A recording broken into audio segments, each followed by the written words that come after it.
Hello, hello. How is everybody doing today? Kappa, Scobalt, it's good to see both of you. I hope you have a good workout there, Scobalts. How is everybody? I'm worn out. I had to mow the lawn today, which I generally don't love doing on stream days anyway, because I have to like squeeze it in between working and streaming, which is kind of an annoyance. But it feels like it's been raining for an eternity. And we finally had like 2 days in a row where it was decent.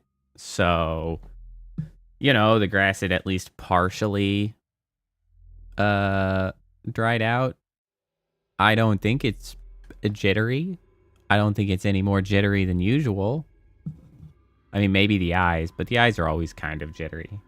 There's not much I can do about that. But yeah, so not only did I have to squeeze in the lawn mowing after work and before stream, it had also been a really long time because, again, it was raining all the time. So the grass was really long. Like, really long. So this was like a multi-hour endeavor to mow the stupid lawn. And it's not even mowed that well. I had to freaking put it at the max height. Means I'm just going to have to mow it again like next week. I can't wait at all to give it another pass. Now I'm tired. Just walking around my yard for hours. But yeah, that'll do it. That's probably not going to help the appearance any. Yeah. Well, and the thing about my lawn is that my lawn is kind of an annoying size. It's a great size to like have and to live in. My lawn is a half acre is the size of my lot. Like half acre, which is like an awesome yard. Problem with a half acre is that it's like it's right in between the sizes where you're like, oh yeah, we need a riding lawnmower, or oh no, we just need a push mower. So it's like, it's a little small for a riding lawnmower. I actually used to have a riding lawnmower that we named Frankenmower because it was the chassis that I just got from a neighbor because they were going to throw it away. And it saved them money. They didn't have to pay to get it, you know, hauled off if we just took it. And I swapped the engine and, you know, got it going again. But like, it was a huge pain in the ass because it was super old. And so, you know, I had to fix it like every year. I was constantly taking care of it. And so it's like, a riding lawnmower makes the mowing easier, but then you have to upkeep a riding mower, and that sucks. But then if it's a push mower, or a walk-behind mower, as they call them anymore, it's you know, I have to walk around my lawn a whole lot. Much less maintenance, which is nice. It's much less expensive. But I have to walk around my yard. And so it's just like, it's not big enough to justify the effort and costs of a riding lawnmower. But it's also a little bigger than you really want to walk around and behind a push mower. So it's like, it's kind of a terrible size in that regard. But it's nice to have to, like, you know, have dogs run around. Doggo used to love it, of course. And Boba the Foster also loved it when we had her. But I digress. That is my misfortune of the day. Well, yeah, I kind of thought about doing something like that. But at the current moment, there's just no way to justify going through the cost of doing that on a half-acre lot. Like, I can't justify switching all of the grass to something easier to maintain because it would be expensive. And ain't nobody got the money to just be throwing at luxuries right now. The economy's not going to be doing well, so we gotta hunker down keep the costs under control. Now, back on task. Let's finish up some Doom today. Because that's what we're doing. In the libraries of the Lazarus Labs, you learned of an artifact that can sever the connection between our two worlds, known as the Crucible. If you can retrieve the Crucible, you can use it to close the well and shut down the Argent Tower permanently from inside Hell. That's exactly what I intend to do.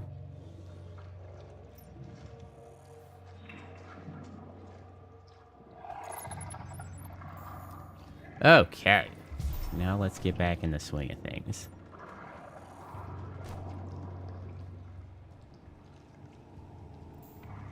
Everything's so shiny.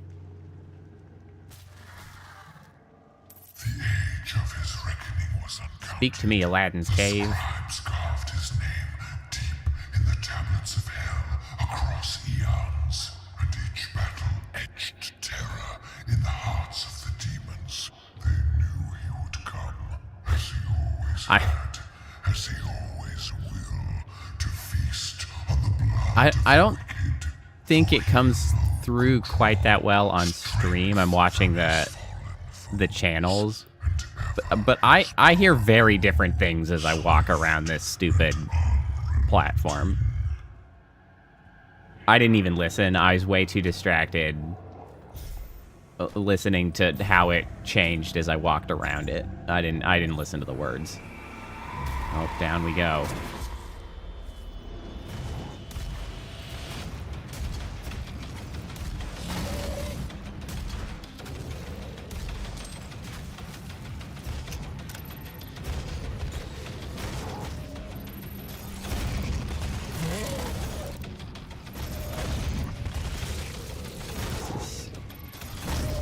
How much ammo does that take? Is it just one?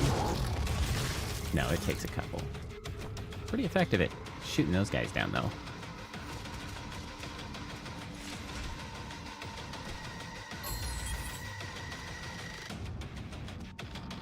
This is a very cool environment.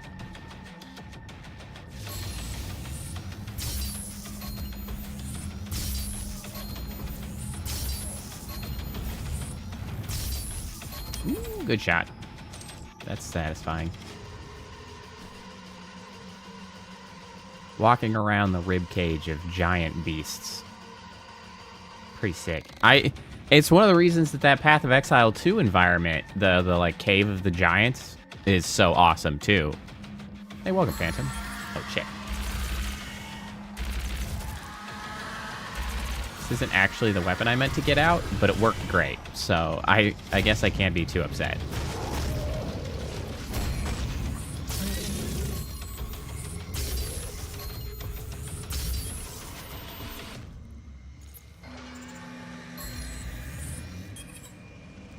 I think this might be my favorite gun. I like the plasma rifle as well. It's a shame they take the same ammo. I guess what it really comes down to is I like energy weapons. That's what it comes down to. Big fan of the energy weapons. Hey, little buddy. You've got something I want.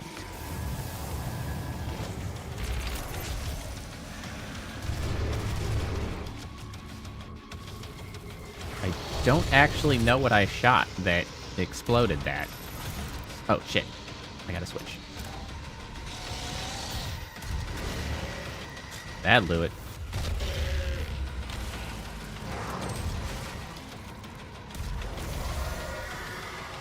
Oh. I got one of the I keep forgetting to check the challenges. I forget that that's a thing. I don't even know what that one was. 20 demons while using power-ups. Death from above glory, kill on a Baron of Hell. Whatever. I'm not that bent out of shape on the upgrade points anyway at this point.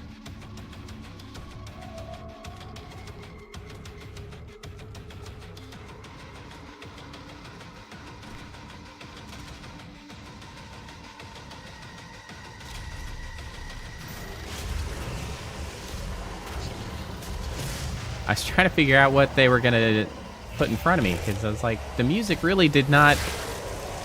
It's a lot more amped up than I felt like was warranted.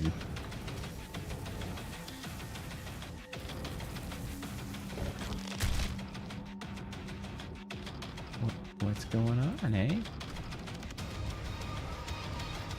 Oh. You're probably part of the problem.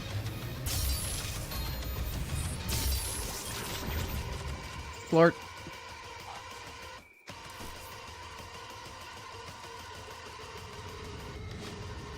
Stun bomb? I mean, I guess a mobile turret would be nice.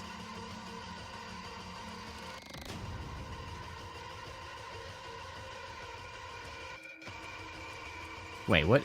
Oh, is that just more firepower? I should have gotten that before.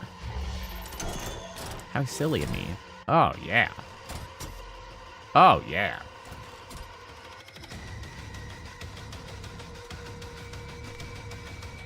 Hi, Christopher Lawrence.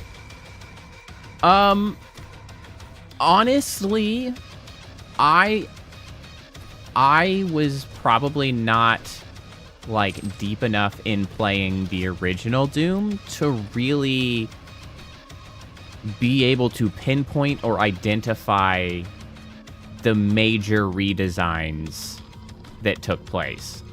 Honestly, I can't even name the enemies. I know everybody else who's like a Doom aficionado just like rattles off what each one of the enemies are, and I can't really.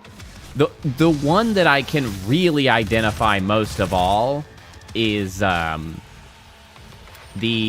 beefy armor guys with the front armor who in this one charge at you. In original Doom was just like a dude that wanders around and is, I mean, equivalently weak as like the imps or whoever's just the zombie dudes, the cultists, I guess, who just like standing around. They're just like chumps. In this one, they are not nearly so chumps. They are a real hassle to deal with. That's the one that I kind of noticed the most.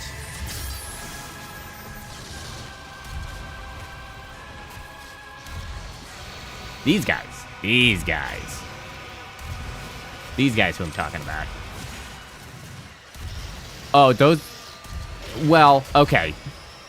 You know what? The guys who hold the shields, the guys who hold a shield with a shotgun, also very annoying. But I didn't even register until you just said the guy who holds a shotgun that those are the new shotgun guys. I didn't even put it together that those were the shotgun guys. And I hate the shields. They are annoying. But as soon as I got a rocket launcher, it was like a solution. They are way less terrible than the damn shotgun guys in original Doom. Those OG shotgun guys were the biggest pain in the ass. I don't really need this now. I always end up getting the power-ups late. I'm trying to kill guys with power-ups. Welcome back, Skullballs. And I'm missing my opportunity.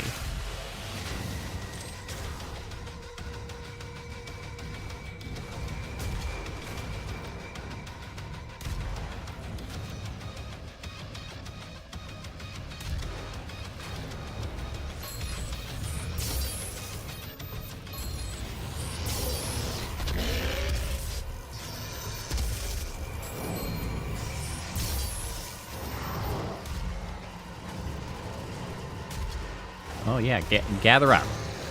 Just get together. Best friends. I love the rocket launcher. Man, the rocket launcher in the first game, I killed me more than I killed anybody else. So this is a real significant change for me.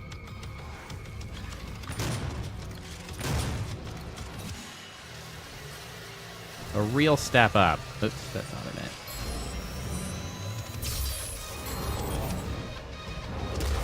That was kind of a waste of ammo, but it's what I had out. So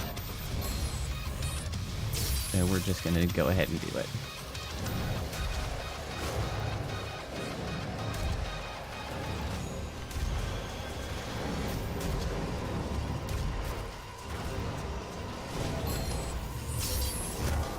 Woohoo!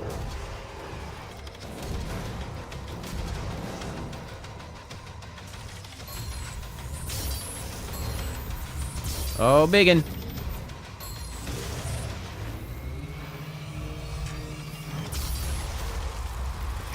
Can I actually chainsaw one of these guys? Oh, I can. Oh, yeah. Get wrecked.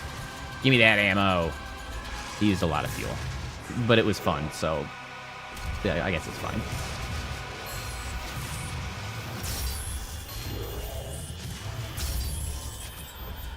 Hey, hey, hiya! I did it. Satisfying. Oh, quad damage. Damn it. I always miss the opportunity to use those.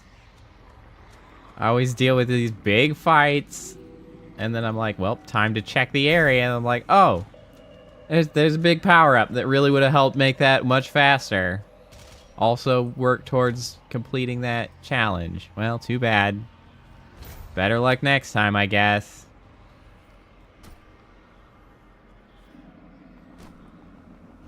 Is this where we're going? No.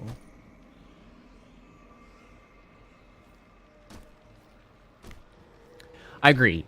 I thought the chainsaw was pretty clumsy in the original.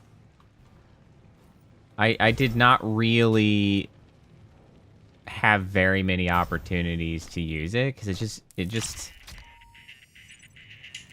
didn't seem that effective. I'm sure that's like sacrilege to say. I'm sure lots of people are like, oh no, there's a million ways to abuse it and it's the perfect weapon. But like, I felt like it took a long time to kill people. I mean, it was certainly better than the stupid punches. But I felt like I was very vulnerable while trying to kill anybody with this stupid chainsaw. Yeah, let's just get rid of all you guys. Oh, Jesus.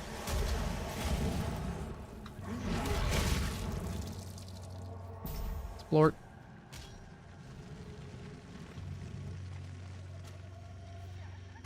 Well, the other thing that I do like about the chainsaw is that I like the way they have the flow of combat in that there is a solution to whatever problem you find yourself in, which specifically I mean like, oh, I'm running out of ammo, or oh, I'm running out of health. Like, glory kills as a means to gain health, chainsaw kills as a means to gain ammo. I like that sort of problem-solving mechanism where you have the tools at your disposal to sort of keep yourself going. It leaves you feeling like you're in control most of the time, which is good.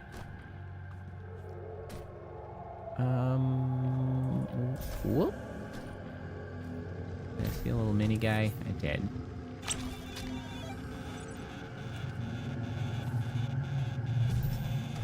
You know, this feels very reminiscent of the original game, where I'm like, where do they want me to go?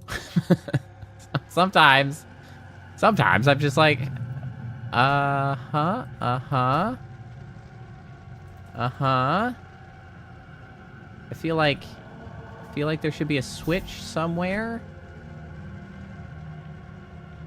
but it is unclear to me per se where it is.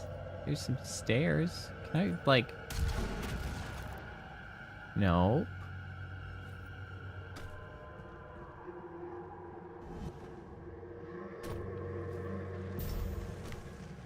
I mean, that's like armor up there, but is it also the way to a switch? Oh, it's the way to a key.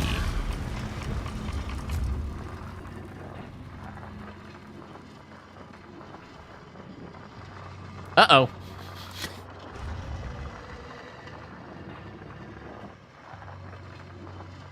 I don't like that.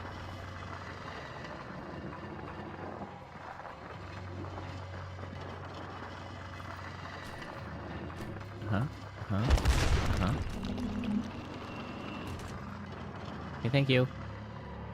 Yo, excuse me. I have places to be. Okay, so that's the door that I have the key to. But it ain't open.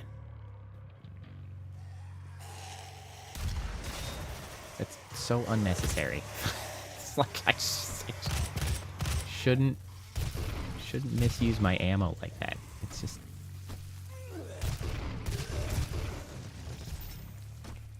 Keep your goopy shit to yourself. Invulnerability. That's what I like to see. This is a waste of time while I'm invulnerable. So is this. I guess it's actually... Ah! Dude, that musical drop, I guess. I don't know if it's technically considered a drop musically. I usually think of that more with EDM and dubstep, but the way that just like fell into place, pretty sick. No, thank you, sir.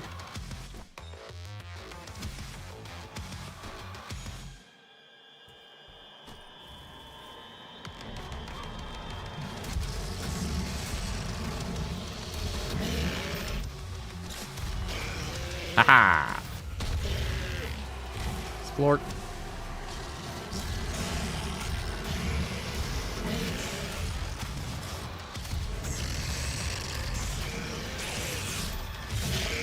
Zombies.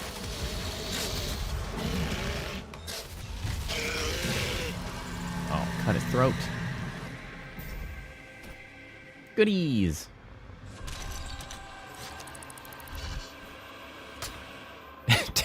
Doom Guy did bring the boss music with him. That's true.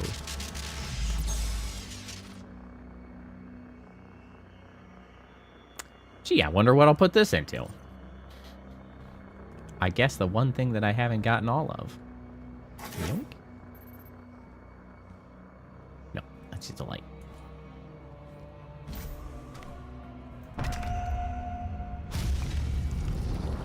Still armored up. Come through. Aye! Every time. They really like just dropping these guys in the way. Ow. Oh, look, some armor. Problem solved. Whew.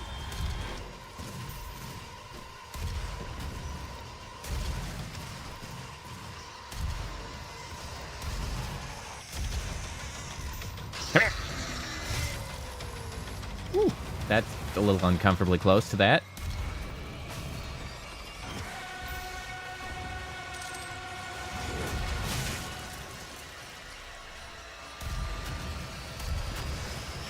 I wonder if the vocals in this are real vocals.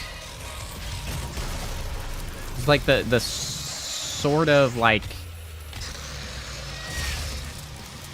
chanty sort of choral, I guess would be the term. I wonder if it's real choral stuff. Yeah, that bit. I mean, it sounds pretty real. I don't see why they wouldn't have used real stuff, but...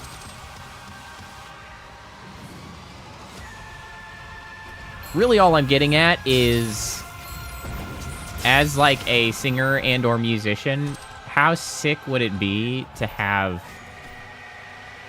like this soundtrack on your credits? Your discography? Whatever the term is for your body of work. That'd be pretty sick.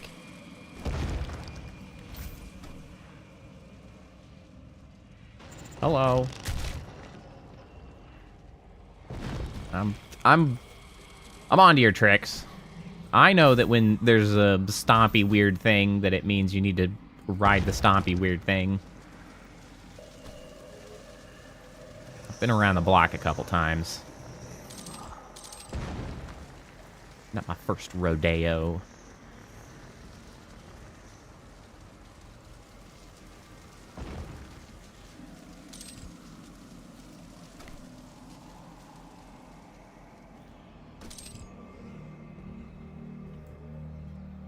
Blue.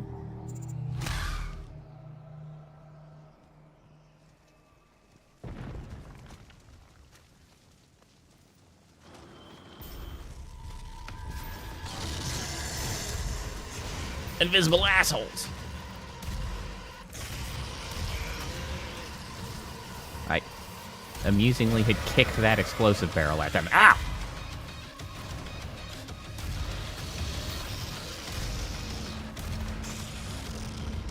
You dead? Oh, it's dead. Hey, hello. How are you?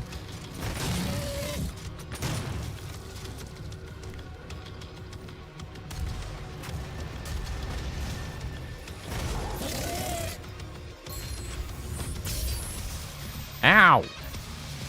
Man, that visual disruption on getting hit. Kinda nuts. I don't know if that's only certain attacks. Or just like heavy hits or something, because I don't remember it being quite so obstructive previously.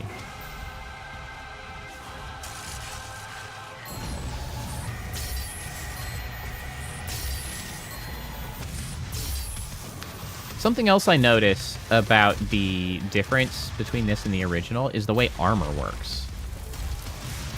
From what I can tell, armor is just straight up functioning like health, just on top of the health in this. Whereas the first one, you would lose health through armor.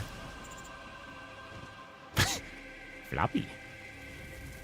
Like, you could have armor, and it would take some armor, but then also some health. And that left you in some irritating positions where you had, like, 80 armor left, but, like, 2 health, so you still died. Constantly.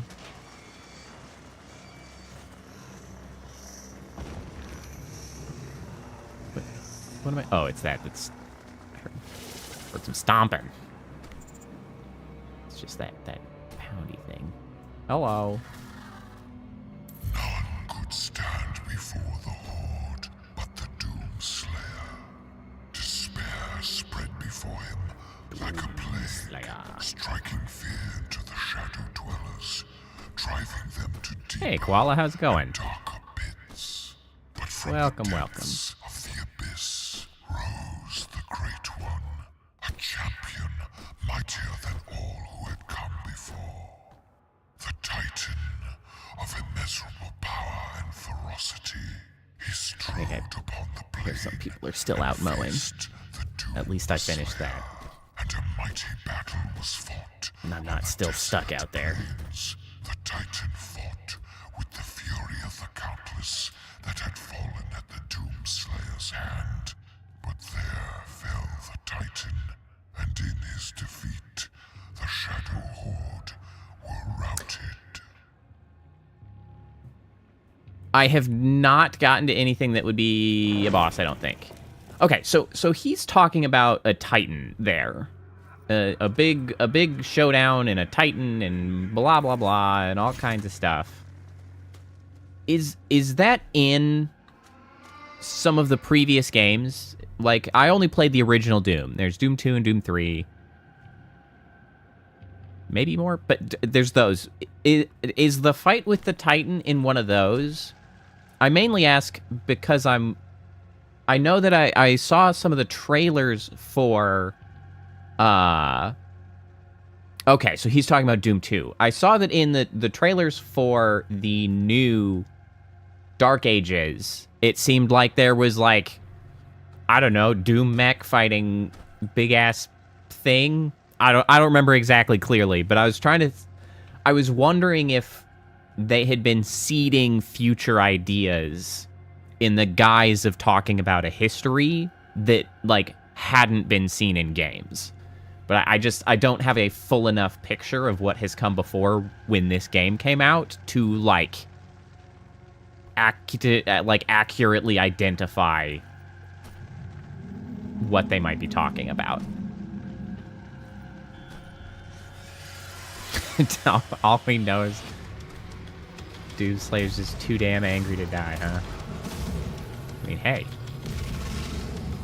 Nobody gets to freaking kill my rabbit.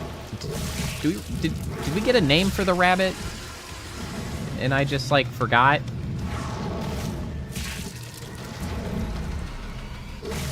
Punch.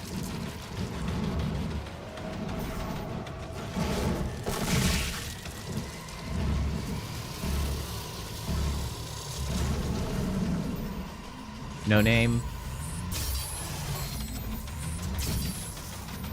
Howie.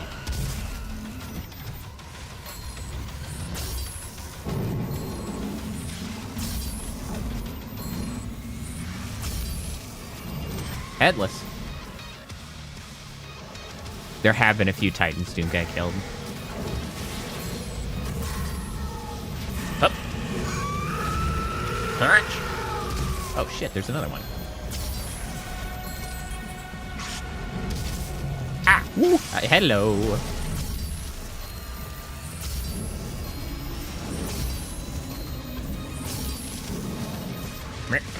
Come here.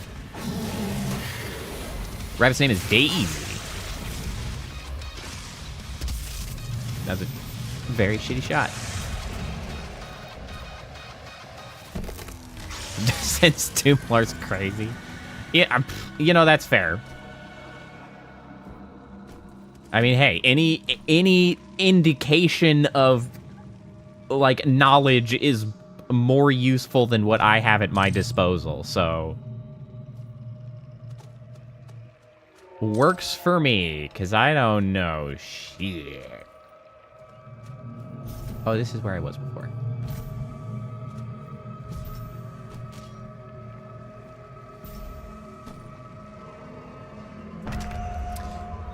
I think so. My only critique that I've put towards this game really so far, and it sort of continues to be true, is that I think this game fell victim a little bit too much to sort of modern level design with a little bit too obvious combat arenas and then, like, connecting hallways.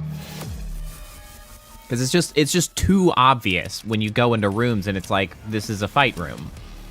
I missed an elite guard. That's fine, I don't actually really care. And I didn't get that same vibe from the original Doom.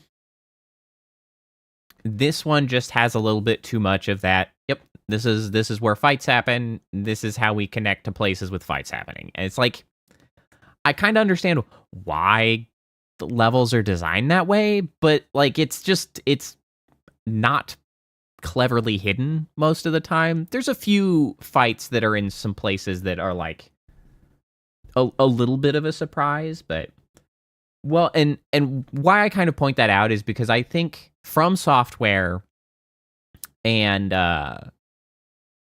like the Souls games, Elden Ring, all of those, while a very different style of game, obviously, they're not a first-person shooter, they are sort of experts at making levels not feel like that. Like, they sort of patch in where all of their guys are to fight in a far more sort of engaging fashion than, like, having you wander into a room and you're like, this is a room where a fight's going to happen, and then you have the fight, and then you just move on to the next area that's going to have a fight. It's like, it feels a lot more fluid and natural in those games, and I can feel in this game that it's not quite like that. And a minor critique it is, but a critique nonetheless. All right, now, to the Necropolis. You fought your way through hell and found the Titan's core, a a portal that gets you one step closer to the Crucible and defeating the forces of hell for good. You must crush the Crucible Guardians and retrieve what is yours.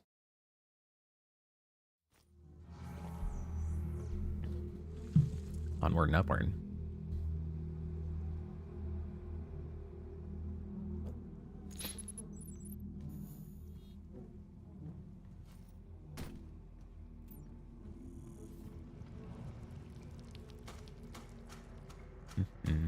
Okay, so those are going to be teleports.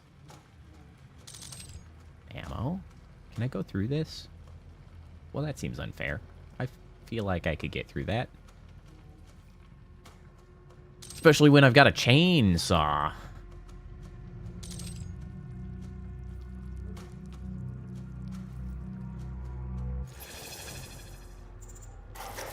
Yeah, imps are just the shitty dudes. Well, that kind of strikes me a little bit similarly to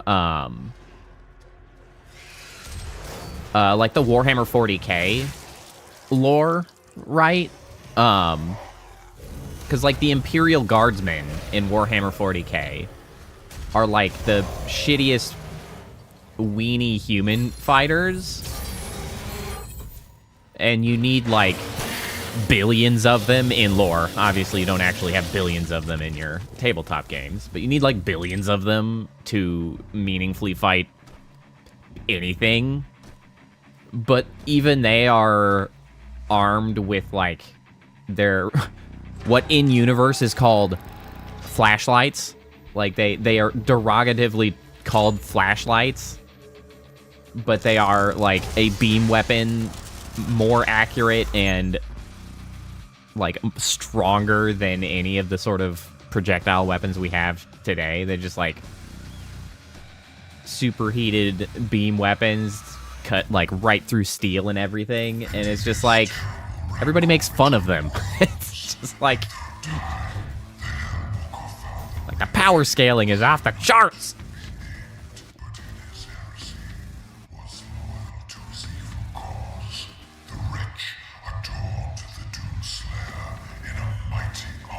Mighty armor.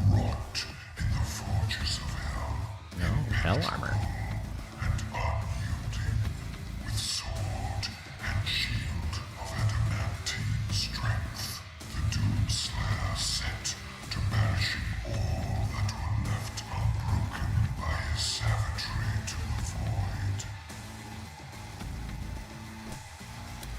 So he references a sword and shield.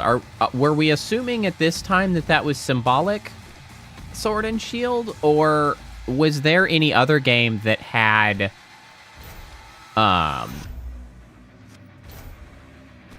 like a sword and shield as an actual weapon? How would Warhammer do against a demonic invasion from Doom?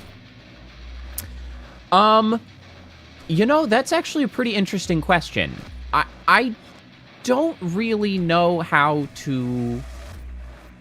I would assume they would do about as well as they do dealing with the demons of the Warhammer 40K universe. Because like Warhammer 40K, I guess 40K probably came before Doom. So I imagine there was sort of inspiration that went from one to the other in the Forces of Hell, in comparison to Warhammer 40K's Chaos Legions. So I would imagine the demons would fit right in amongst the 40K Chaos Legions.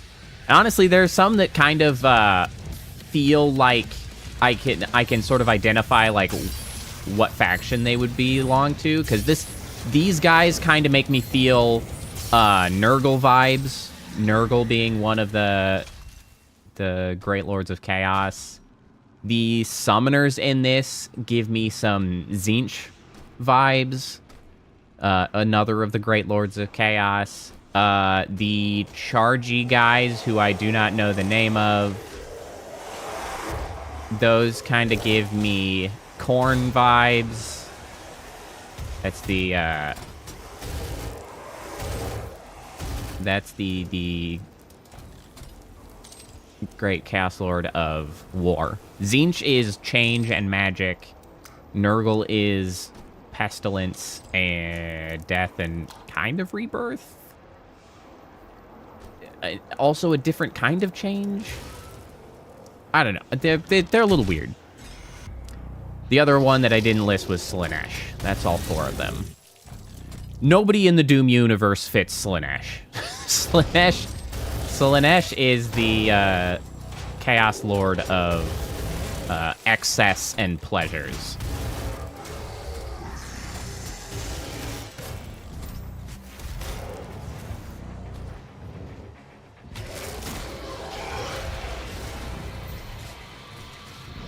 Honestly, if you like Doom, which I'm getting the impression that the folks here like Doom, I would actually posit that you would likely enjoy the Space Marine games and Space Marine 2, which recently came out. Those are a pretty good sort of like open introduction into the Warhammer 40k universe, at least a small slice of it.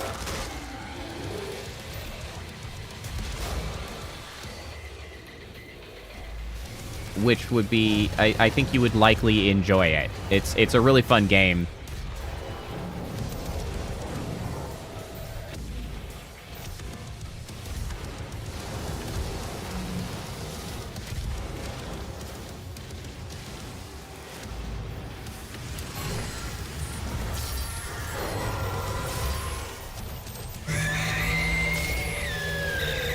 What the hell made that noise? Jesus Christ. So, the thing that makes, I think, it very difficult to gauge, like, Warhammer 40k against Doom as, like, a power scaling sort of thing is because the scale of 40k is, like,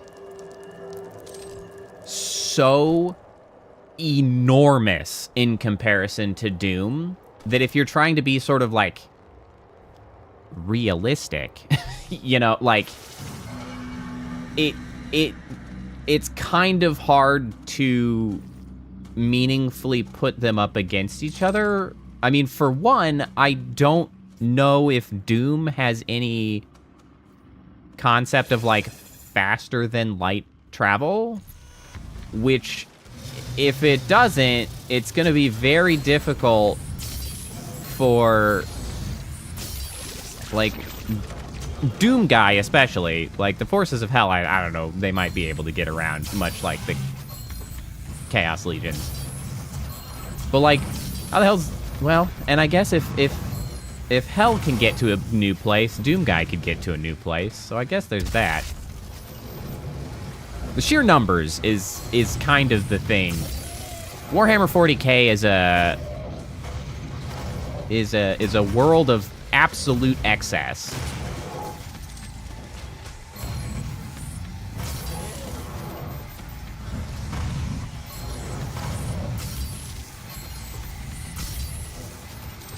Well, yeah, he uses portals and stuff, but I don't really know how that ties necessarily back to,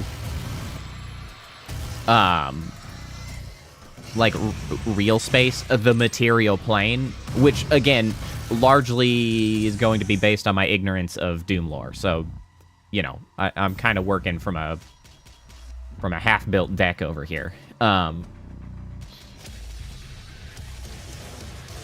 I mean, part of the thing about Warhammer 40k is a conflict spanning billions of planetary worlds. So, like, how does that then compare to Doom guy, who is notably one guy? And, like, he's maybe unkillable and extremely strong, but, like, it's gonna take you some time to clear billions of worlds, each with, you know, billions of people on it.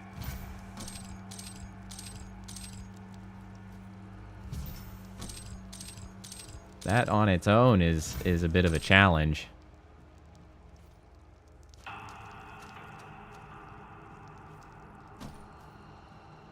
Sure. Well, the thing about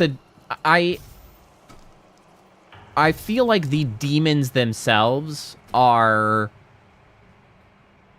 very, very similar to the demons displayed in 40K itself. So, like, they would be not out of place at all. They feel like they are on par with the Chaos Legions, the demons, which is to say they're a huge goddamn problem. And, like, everybody is trying very hard not to be killed. That's just kind of the way it goes.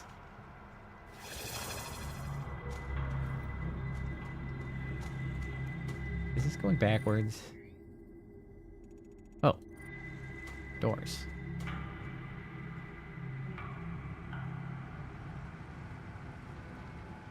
Demons like Titans? Yes. There definitely are. Warhammer 40K has some big-ass war machines on the human side, well, in other various faction side, specifically kind of made to combat the very large, you know, building-sized demons, etc.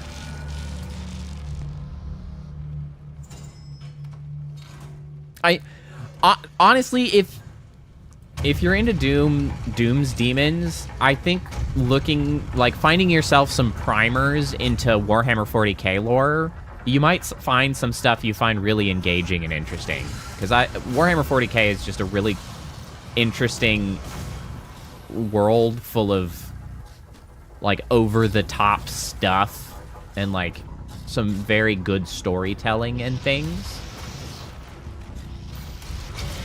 Ouch. My face.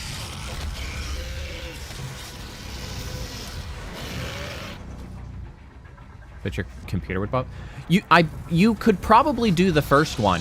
The original Space Marine, I think, might have been released in, like, 2012? Like, it's a bit of an older game. The new one, maybe not. The new one is a fancy-ass new game. Highfalutin, as it were. But you could probably dabble into the first one. Well, the barely any storage, that can be a challenge. I don't actually recall how big the original Space Marine game was, so... Sick.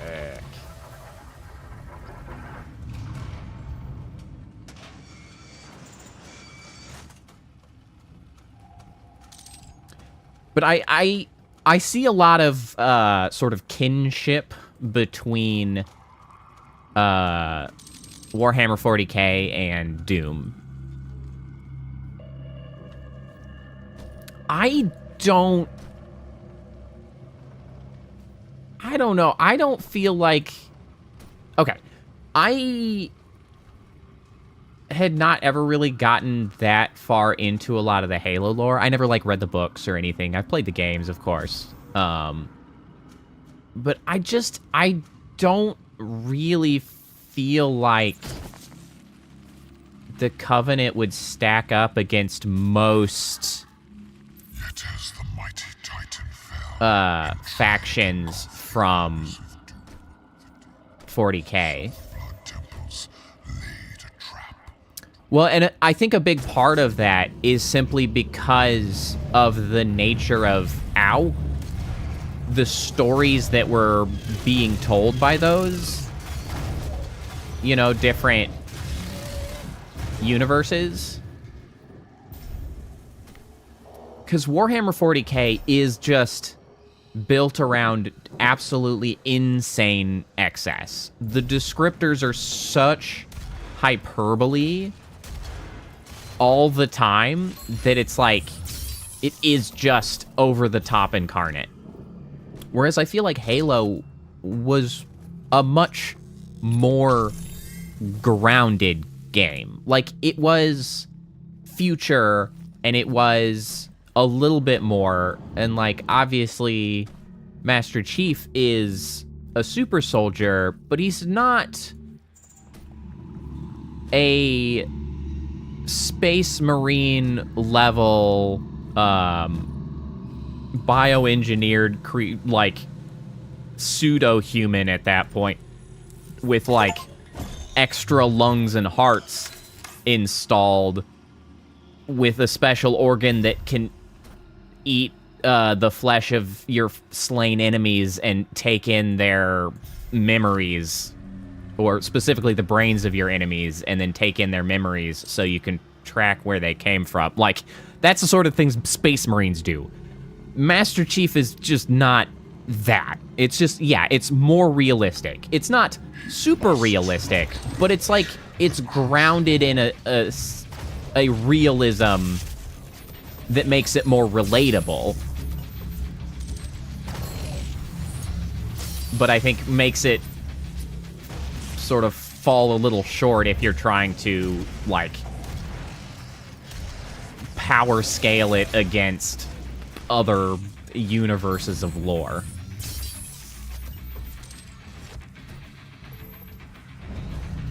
Well, that's the thing, though, is you have to remember, like, Master Chief beats the Covenant a lot. Like, if you have an environment where a superhuman, but a believable superhuman, still taking care of business with the Covenant.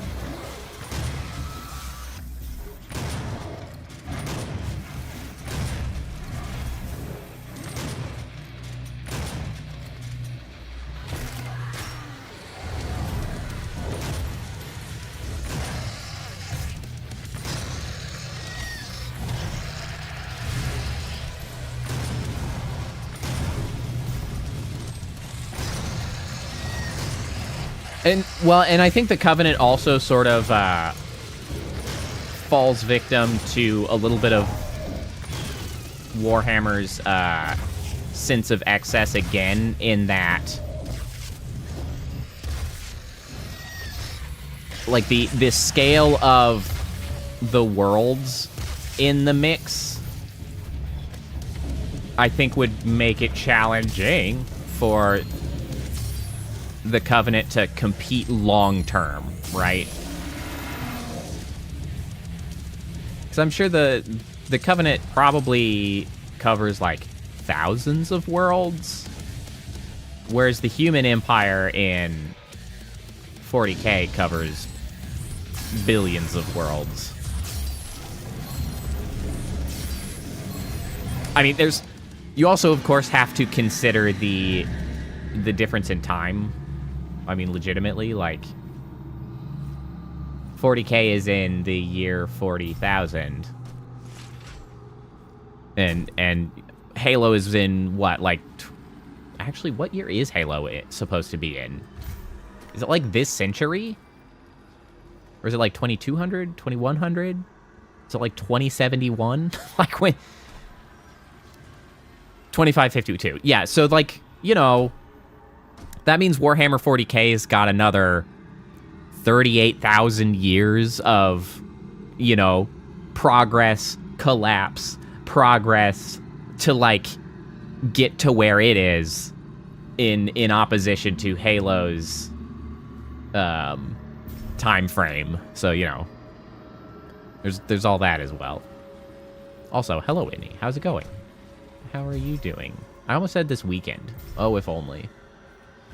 It's not a weekend, it's Tuesday, isn't it?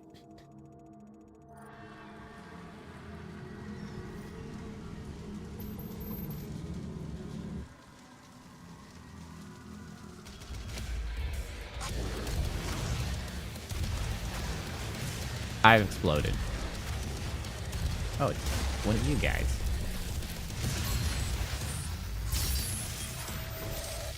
Get beheaded. Hey, yo, hey, yo, hey, yo.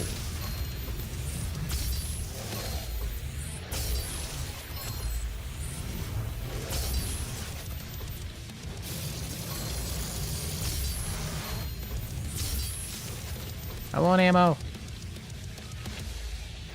I'm watching, freaking scrolling one of the chats on my right because this game doesn't know how to constrain a mouse.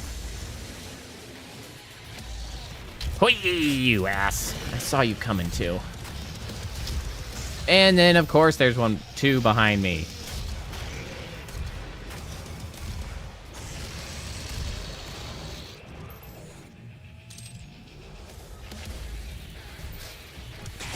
Well, it's good to see you as well, Whitney. How have things been going for you?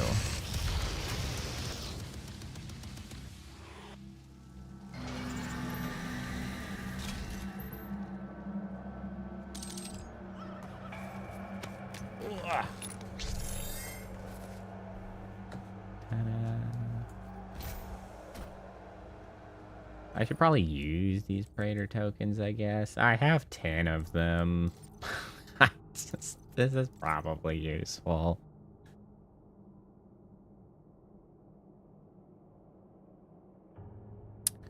I believe that is accurate for demons in 40k as well. So demons in Warhammer 40k are entities that come from what's called the warp. And the warp is sort of the realm of emotion, feeling, like vibes, if you will. So anytime demons are in the material world, they are, actually affect the area, like the world around them, simply by being there, because they are entities of, like, I don't know, well, warp. I guess that's why they call it warp rather than trying to come up with a better... They're entities of warp, so they warp the areas around them based on sort of the driving ethos that makes them animate. And when they are killed in the material world, they simply return to the warp.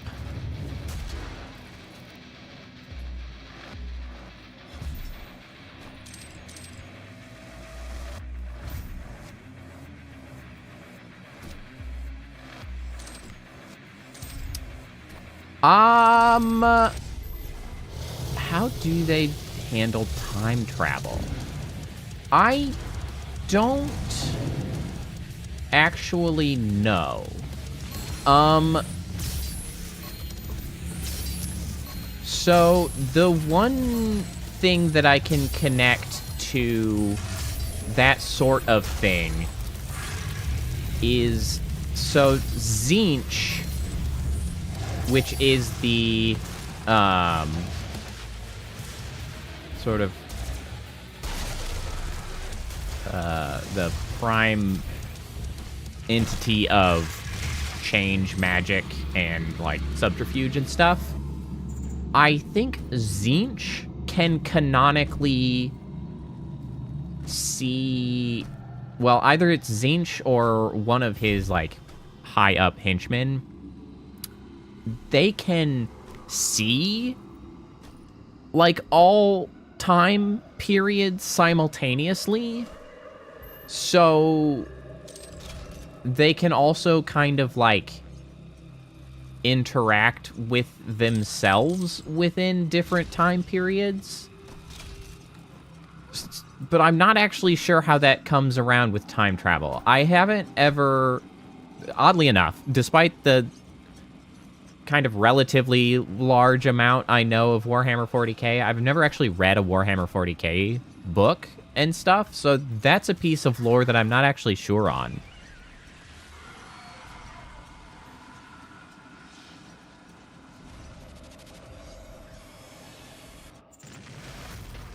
Interesting. Yeah, see, that kind of sounds like Zinch. And, like... Like, it just sees all time periods simultaneously. I don't know. Look at that goopy guy.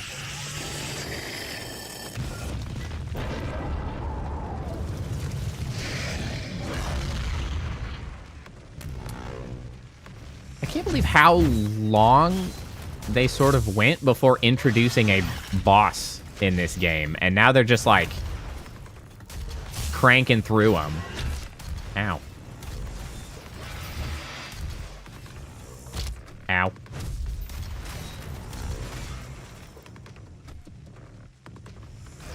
Oi.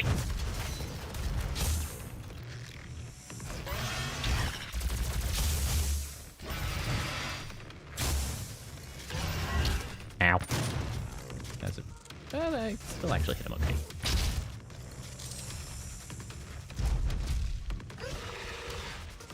What are you doing? What are you doing?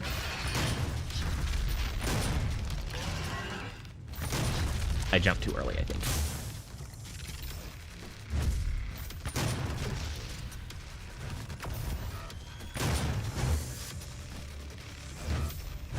Yeah, this guy feels like a shotgun fight. Because you're going to always be this close to me. I might as well just shoot you with the damn shotgun.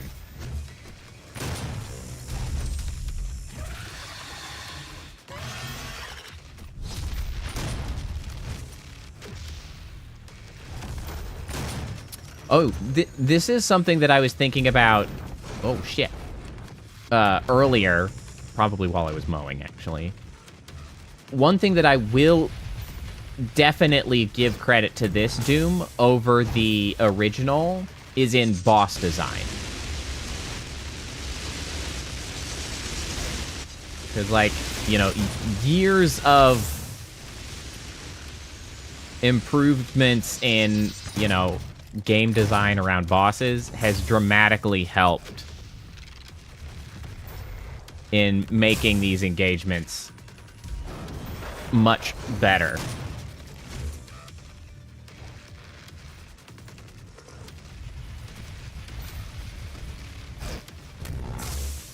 Oh, I do have my Gauss cannon.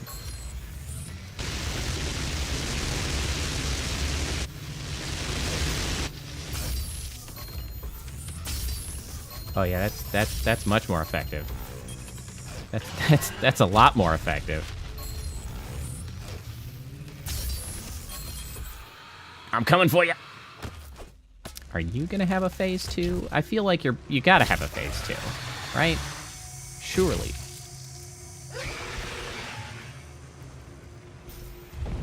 No? No? Never mind. Wait. Not never mind.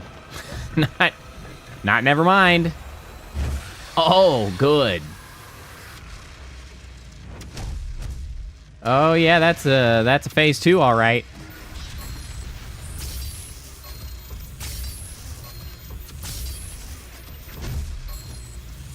At least they don't have shields. Oh God. Oh, okay.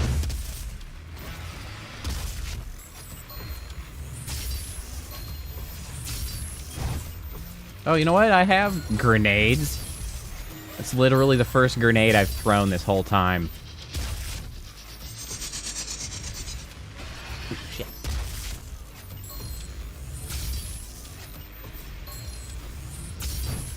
Do they share a health bar?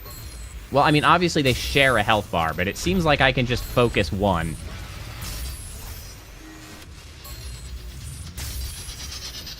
And they will both die.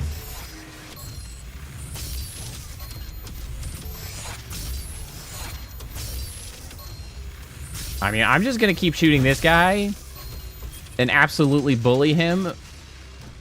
Oh, shit, I missed.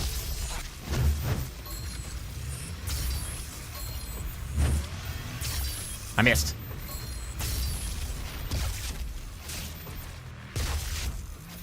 There we go.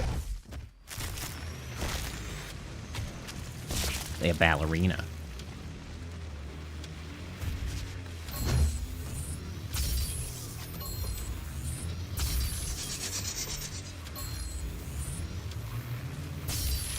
Come on, show me your frickin' face. Or I'll just shoot you in the chest again.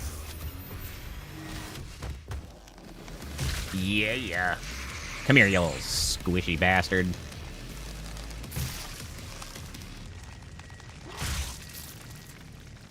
I still really appreciate the fact that they animate the glory kills in first person. I think too many games are afraid to do that, and they just do, they're like, we'll just cut to third person. And it's like, I don't know. I feel like, you know, keep it immersive. Hey, gang. How's it going? Cool. No, being wrangled. Being wrangled like a toddler. I didn't do shit. I didn't do single thing. Oh yeah, that's definitely Doom's thing. But like, I think that immersion is really valuable. Like, even if you're not going super over the top with it, just like keeping it personal and like first person, I feel like really helps when you try to build up the rest of the game as a first person game, but still like, yank. For cutscenes too. Obviously, this game doesn't really have any cutscenes. There's a couple conversations, but like, I think that has merit as well of just like keeping you immersed in playing the character. All right. You reclaimed the Crucible and are returning to Mars. You must close the well, the power source of the Hell portal on Mars. To do this, you will have to make one last Hell jump. Samuel has a plan to send you back to the well's location. He will need your assistance to carry it out. Anyone seen The Terrifier? I have not. Although, gory movies have never been something that I've, like, sought out. So I can't say that I'm surprised that I haven't seen, like, a notable gore flick. Wow, I have 31 upgrade points for weapons. Maybe I should do something with that. Means to contain the power of the well. We have a plan to send you there. Vega will walk you through the process. I'm really kind of super indifferent, I guess, about the upgrade points and like RPG, the elements of this particular game. Like, I don't really feel like it's all that necessary.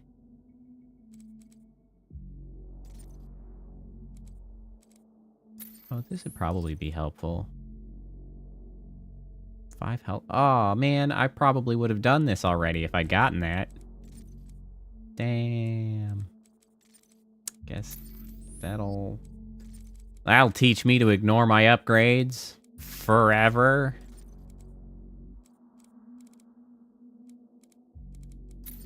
Sure.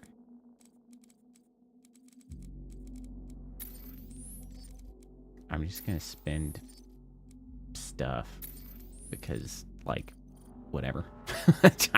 Whatever.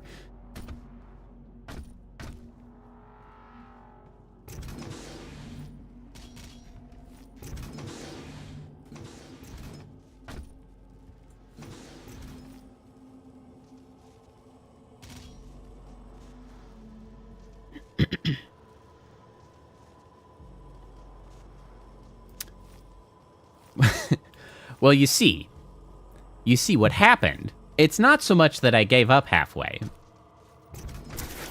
It's that this is a fresh stream. And I forgot entirely that I was doing that. And I also sort of noticed that that was a thing in that menu. I forgot. Now that it's a new stream session. You'll find that I do that a lot.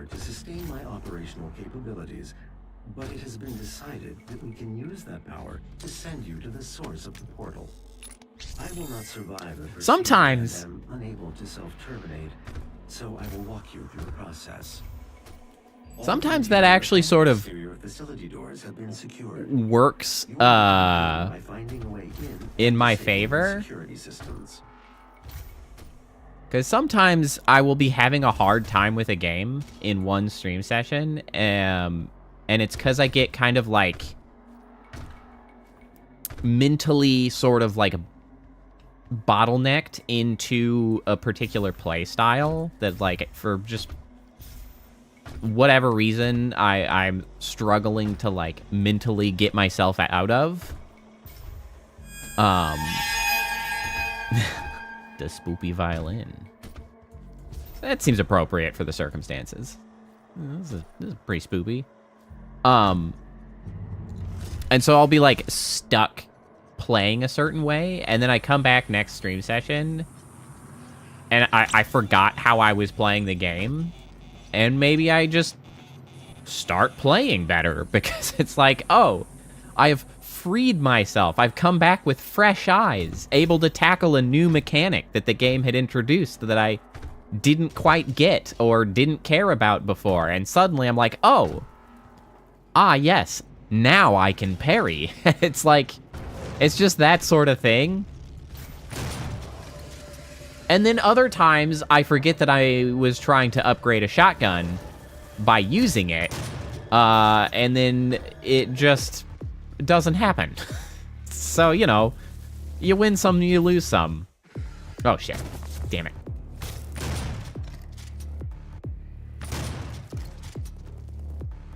Doesn't actually help me to just shoot single dudes. But it's what I've got out.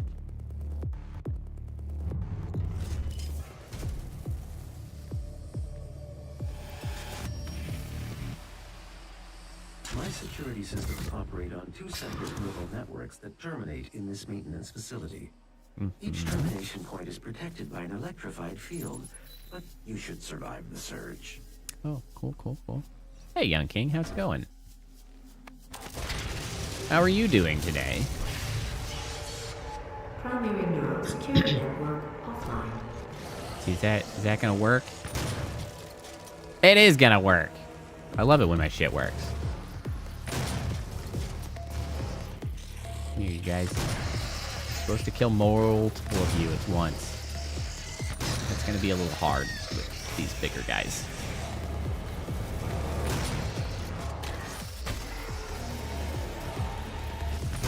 Oh, I did fairly recently go back through and I have gotten the throws set back up as well. It's such overkill, but it's so satisfying anyway. So, you know. I actually have not seen the GTA 6 trailer. I am not, like, a super fan of the, Oh, I can't get to that from here. A super fan of the GTA series. Like, it's fine, in my opinion. But I never really end up making it very far. It's fun to screw around in, and oh no. Oh no. Oh no. No. Not this again. Let me out. Well, shit. Let me just... Okay. Okay. All right. Okay. We're down here. We can just...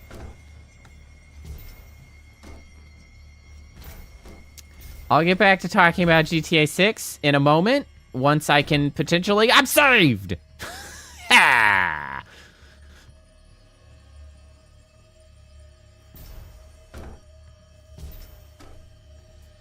Okay, so, yeah, Bethesda moment. Absolutely. So I've never been that big a fan of GTA games, and I don't say that in the sort of passive aggressive of like, ooh, GTA, I'm not a fan. Not like that. I mean, it's just like it's never really like spoken to me. The stories that it tells never really grab me, so I don't make it very far in the campaign. Like, the worlds are interesting. It's fun to screw around in them. And, like, I don't mind that. But that only gets me so far, right? Like, I get a little bored of that, and then I move on. The multiplayer in GTA 5 never really captured me all that much either, simply because of the amount of, like, horse shit and, griefing that took place. I will say that far more interesting has been just recently. I've kind of had the opportunity to at least watch people playing the GTA 5 RP stuff, where you've got like the, you know, the cops and the villains and the medics and all that stuff. That seems way more interesting to me. I've never had the opportunity to be involved in something like that, but like that, where it's a more structured sort of like game with lots of people and sort of like playing out your roles, like I would actually really enjoy getting the opportunity to play like the Hololive GTA RP was so entertaining to watch. Like, I would love to get the opportunity to play GTA multiplayer in the context of like playing a support role, just to be like, you know, like the EMT who's gotta go and rescue any random yahoos that have gotten themselves killed. Like, I think that would be a lot of fun. It gives me an excuse to, like, drive around the environment, trying to get people.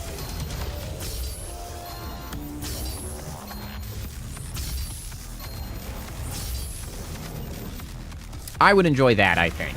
But I don't really know how I would find myself the opportunity to do so.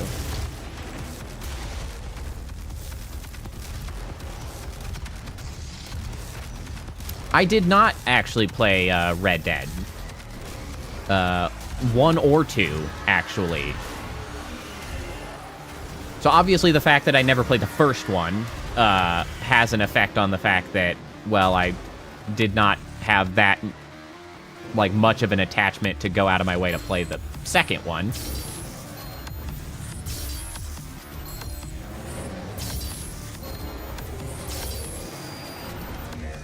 Well, and so in that instance, I did not sort of get drawn to Red Dead simply because it's not really a theming that has been like of particular interest to me. Like the Wild West hasn't ever been a theme or style of game that has sort of called to me. Like I'm much more of the future tech, space, mechs, fantasy, magic sort of vibes are my sort of typical haunts. And so I just never really made my way into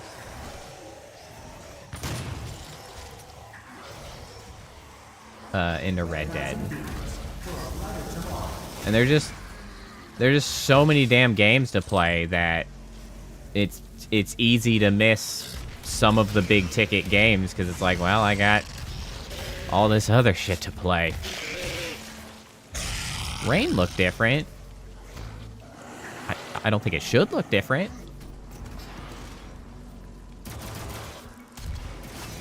Is there anyone else alive? Probably not. Although I guess it depends on your definition of alive, because, like, some of these used to be humans, right?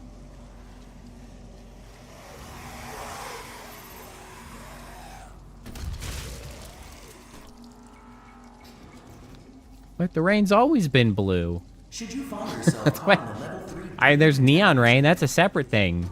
The rain's always been blue. Blue security clearance. Blue security clearance required. Whoa. Blue security clearance. Security. Security. Security. Security. Security. Security. Security. Required. I think I might need something for that door. Security clearance required. Thank you.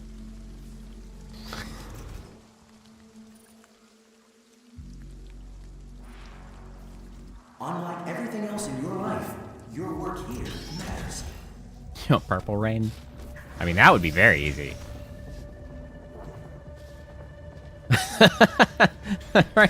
Rain's always been blue. Ow. Weaponizing demons for a brighter tomorrow.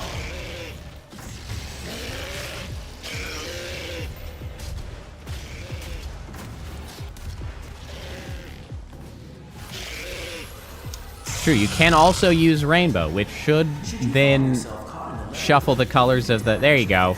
Maybe that's what you remember. It's because... A tier 3 fellow wouldn't panic, and neither should you. Because for whatever reason, the people who like to use the redeems like to use all of the redeems all at once. So every time somebody redeems rain, they also do rainbow.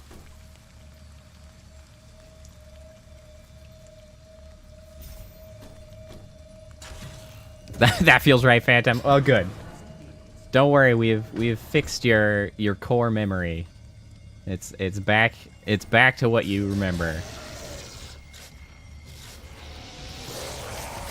Ow. Owie. Owie.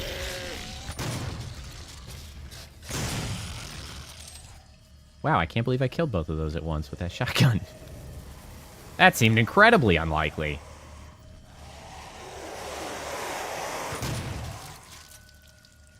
Yeah, I did it. I did subject myself to far more damage than was absolutely necessary, but...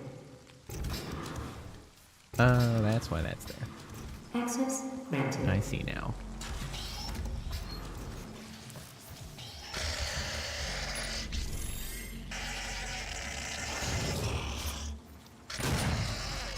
It's true.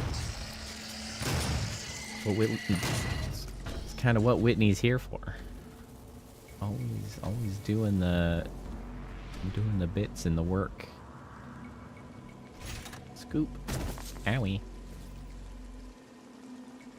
Frosty. What is this, like the ice extraction area for water? Little goober guy. Little goober guy. Okay, I assume I'm not supposed to stay here.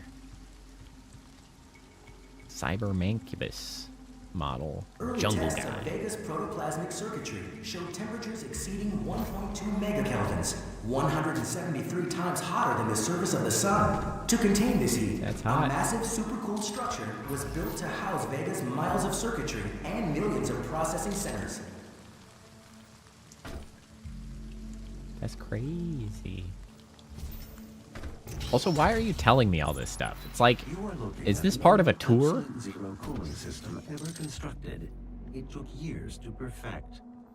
Destroy each of the 4 cooling Okay. My primary Years to construct. Allow me to shoot it in the face.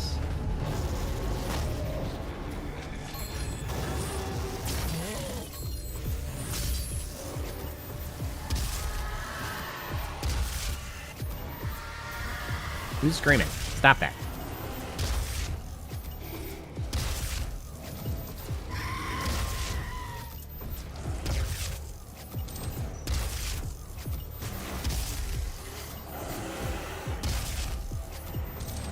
So unnecessary. Oh, you know what's good for you? Big ol' explosions. There you guys go. Also you. Core temperature rising. Whoa. Yelly boy. Ow!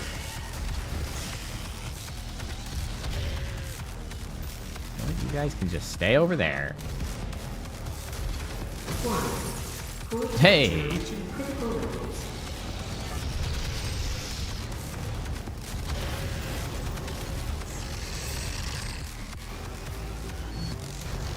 Jesus, there's a lot of you guys.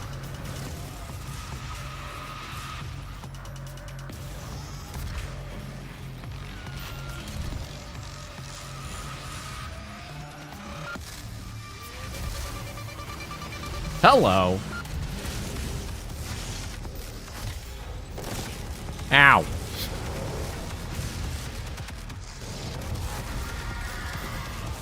Ow.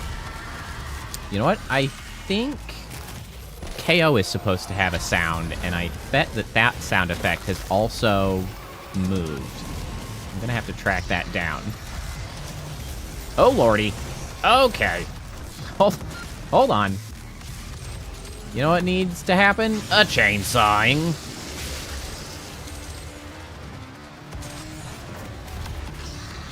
Thanks for the ammo, bro.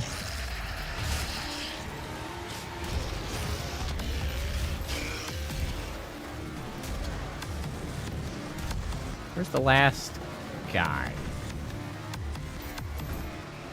We got this one. They said there were 4, right?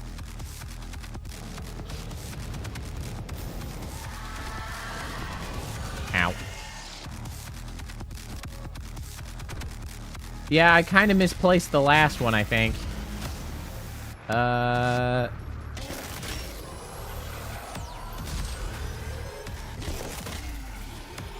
Objective marker is pointing me in this direction, so... Well, it's pointing me up? Over? How do we get over there? What the heck?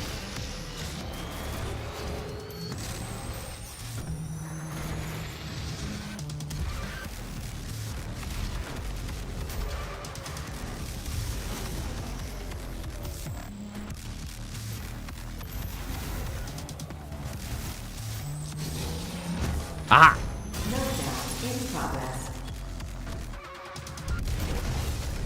Oh, let's freaking box some ears, baby. Come here, you little bastards. Hooyah! Hooga! Oh, really? Now everybody's gone? Now everybody's gone? Ow!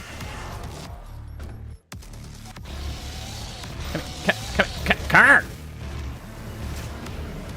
Well, that was disappointing.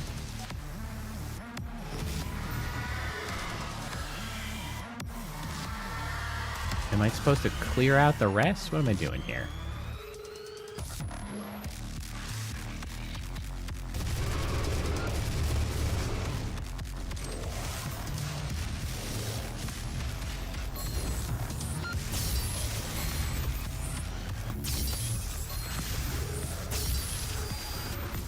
Thank you. There we I can go. now move to where my core is located to complete this process. I know, every time it's at the end or after I've already finished a room that it's like, oh, there's the power-up that was supposed to make this a lot easier. And I'm just like, oh, well. Okay. That's fine. Thanks, I guess. I'm really bad at that. To the entrance. Can I have a tram, please?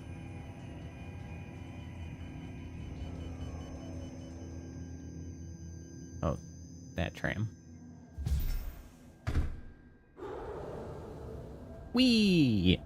For you to gain Yeah. to my core, the demonic threat must I be am removed from single-handedly keeping the military-industrial complex in business.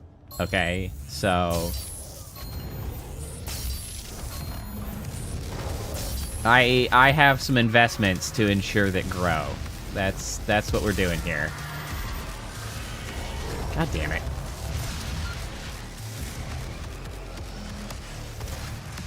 This is not the gun I want.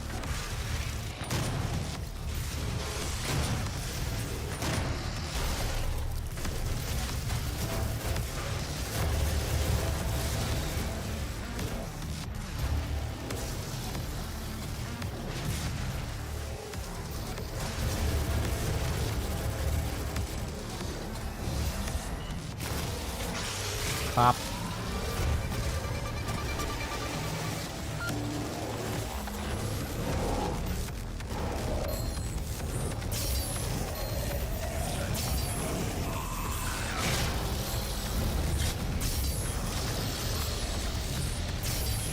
I just don't think that's the correct thing to do for that.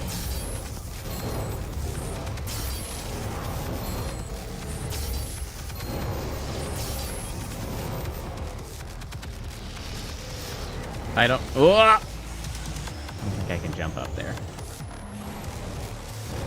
Wait, was that another power up? That's not at all the gun I want.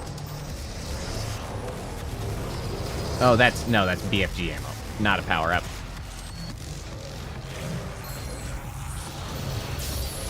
Missed. You know what? I need to chainsaw somebody for some more rocket ammo. So thank you very much. 'Cause I need rockets to kill these guys. Rockets, my beloved.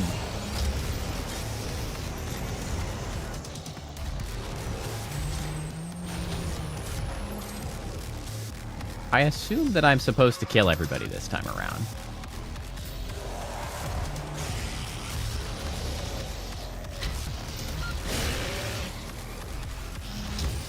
Could you not? Excuse me?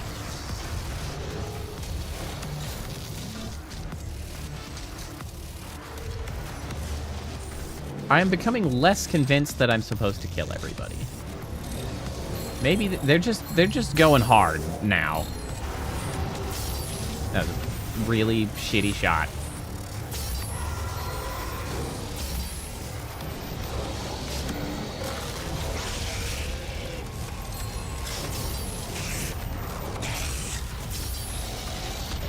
You know what? I have grenades that I constantly forget about. God damn it. I don't know how that worked.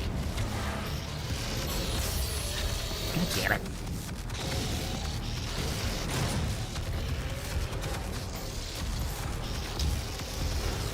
Get out of here.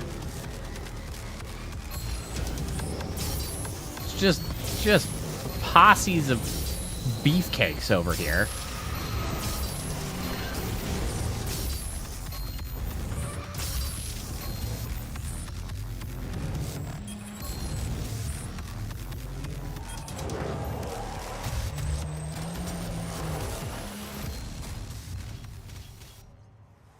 All right.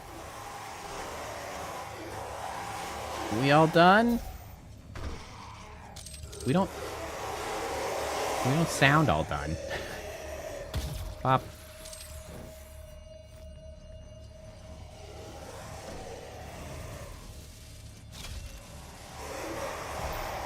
We just have shrieking zombies now. It's rainy as hell. It's been super rainy around my area as well. Just constant rain the last, like, month and a half. Never ending. It was sunny today, though, which is why I had to mow the lawn. I am listening to your capabilities. Control of You good, Vega? minimal. Vega, you good? Once Vega's core is destroyed, the vacuum of energy will pull you back through to hell. We have your destination set to the well's location. I like how we're so confident about that. Crucible to power it. I don't know, guys. This is the secretest tunnel to hell, in fact. Allow access to the well without a fight. Secret That's what you're tunnel. looking for, isn't it?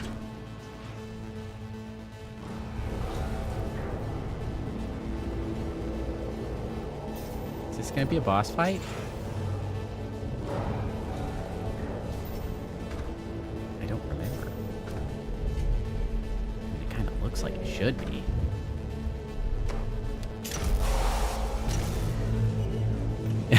How the repairs? I mean, immeasurable. This seems like it was like billions of dollars of funds to make this happen. But like, honestly, it's probably best we don't repair this, because, like, I don't know, maybe we should just stop doing hell energy shit. Like, this is not... It's not ideal. I can't say it's a good idea. Putting Hayden into debt, you know, couldn't happen to a better guy. Argent Denure. By destroying Vega, you've created a portal directly into the heart of hell. Now you must find your way to the source of the UAC's power, known as the Well. The Crucible will allow you to absorb and contain the energy of the Well for good. The Well. A couple... You know, I would think it would. Well, I have a bunch of weapon upgrade points again. But I don't really care. I don't really care. Sure, I used that a couple times. Hit me up with that. Sure, why not? Siege mode? Yeah, cool. Oh, I'm out of points again. Stop yelling at me! It's fine. They work all the same. They're fine. They're doing a good job. I upgraded the ones that I use the most.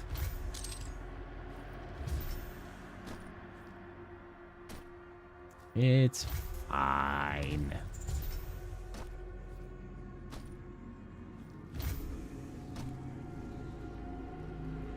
What's going on down there? Hold on, this is the one. Yeah, fight each other. Get angry.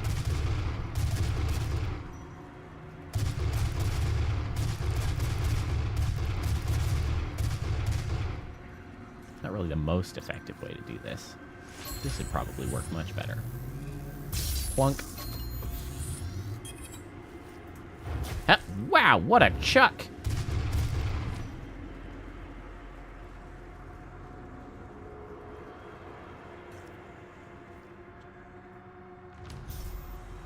I can really wing a fireball.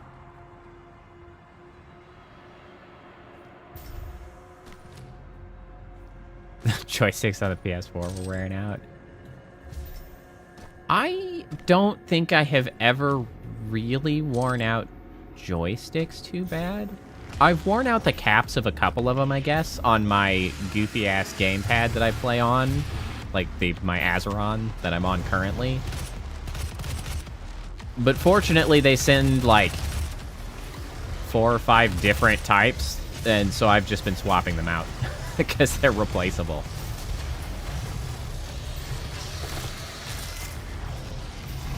I think I'm on my 3rd at the moment. Whoop.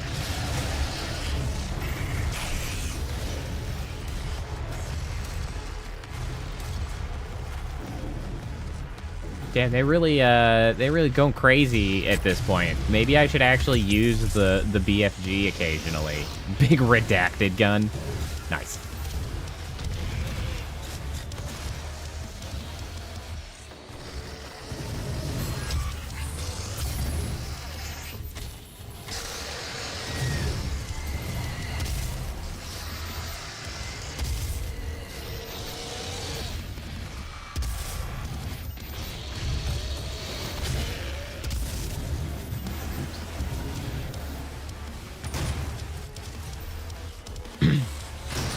Well, I am on keyboard and mouse, just elevated keyboard and mouse. Because I'm on mouse and goofy-ass gamepad. Wow, you ass! Where did you even come from? Not work. You know what? You know what? I know what I'm gonna do. I'm gonna chainsaw your ass for ammo!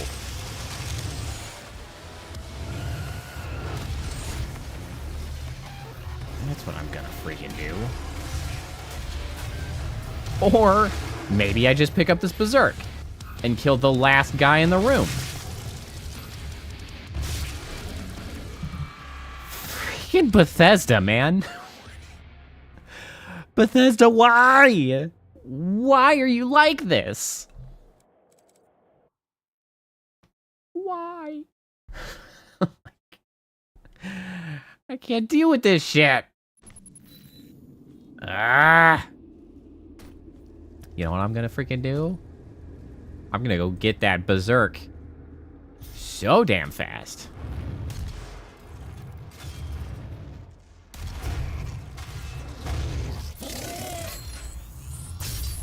Explore.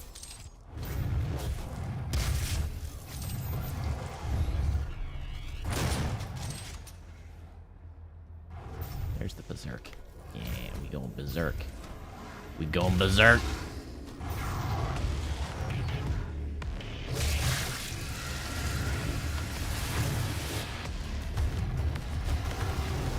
Bruh. Bruh. Come here. Yeah, here we go. Now we're talking. Oh, yeah. Oh, yeah. This is what it's supposed to be like. I'm gonna fall through the world again, aren't I? Again. I can't with this shit.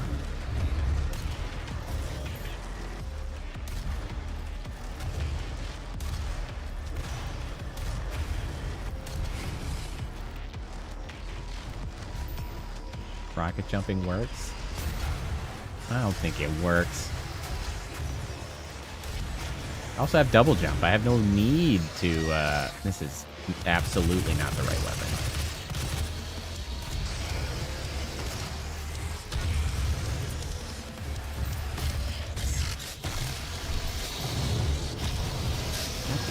I hate these guys.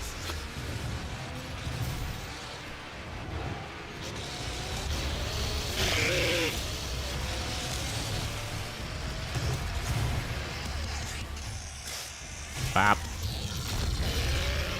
Bop.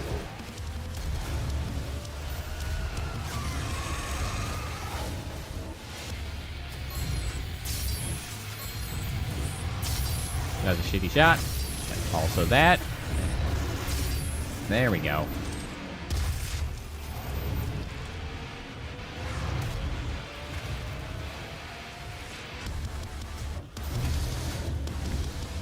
Wow, speaking of rocket jumps, that guy's got the rocket jumps.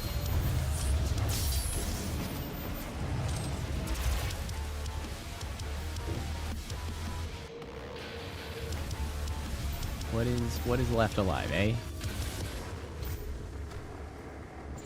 We done? Well, that was way less bad than the first time. Far more manageable. I still took a lot of damage, though. I need resources. Give them to me.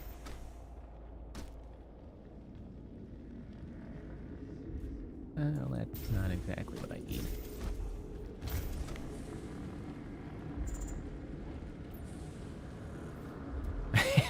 And his car. Incredible.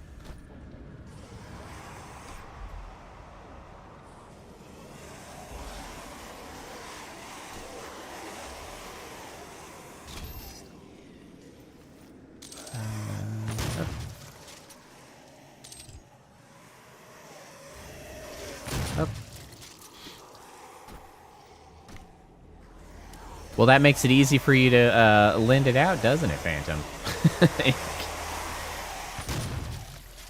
How did that not kill you, you little bastard?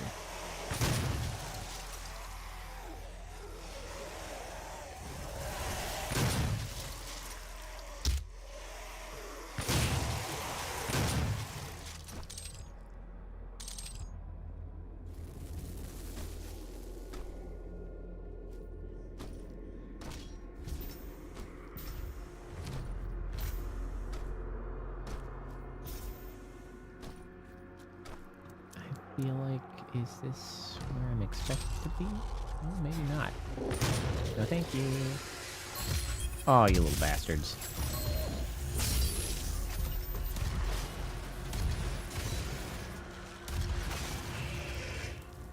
Get out of here.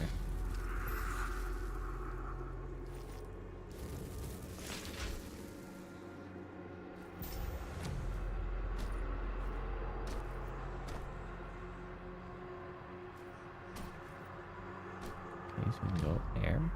We can also go up here. Map. Map, map, map.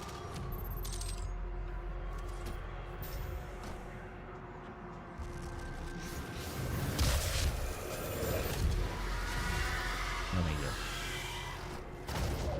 Wait.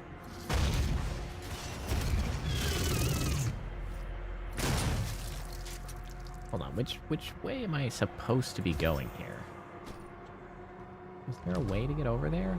Maybe not. Ah, whatever.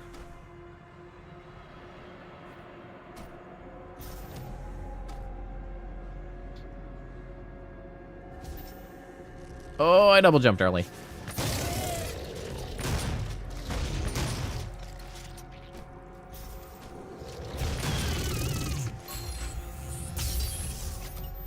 Ah, this is irresponsible. I don't like doing that when they're over thin air. But yet, I can't help myself.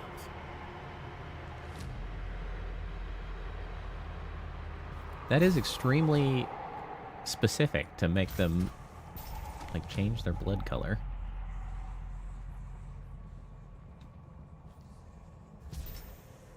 What is this? What's this? This feels secret-y. Or is this literally where I just came from?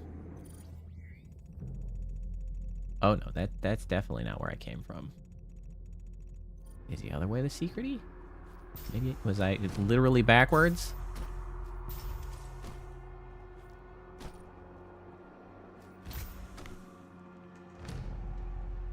Or was that where I was earlier? Oh, they both kind of go to the same place. This just feels sneakier, so I'm gonna do this. Yay, it was a good choice.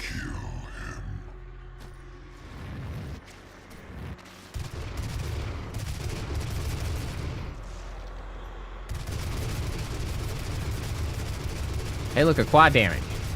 I'm noticing it now so that I can actually go get it.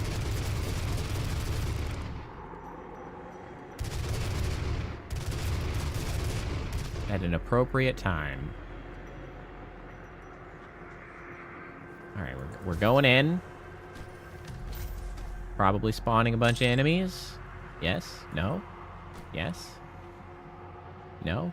Oh! For some reason I recognize this arena. I don't really know why. I remember being here.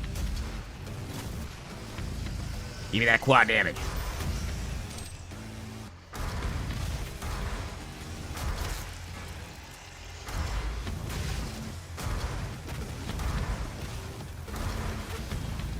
Everybody dies. Everybody dies.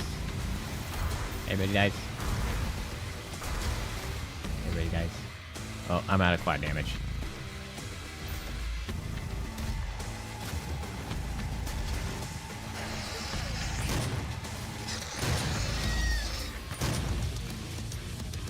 Lord.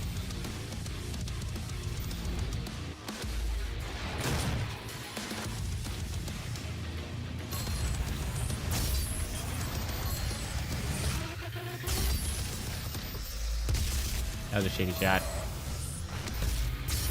Ow. Okay, well, cut that shit out. You bastard. I hate these guys. I hate them more than anything else. There's a lot of things to potentially hate, but they're the worst.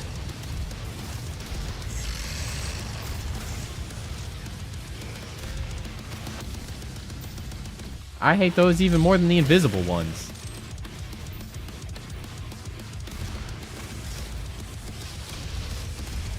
Oi. Okay, we're exploding things.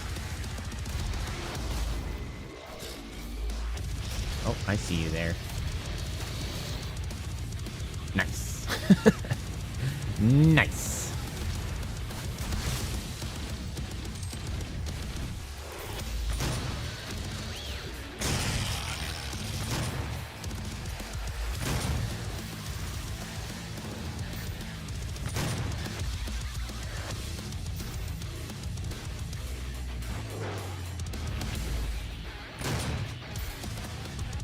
Stop running around.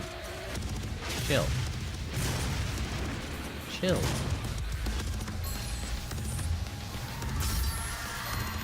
I hear a shrieker.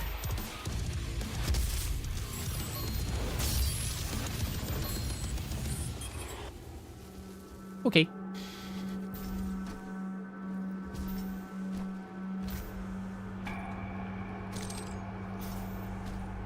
I do like the later fights. Because they get a bit wilder. Which, I mean, of course, part of that is just that I don't have it on that difficulty setting, but the run and gun really starts coming out in full force towards the end, and it's quite entertaining. It does require a great deal more focus, though, which makes me much worse at keeping track of chat while I'm doing that. But then... Ooh. Look at all those goodies. This feels like probably a boss fight.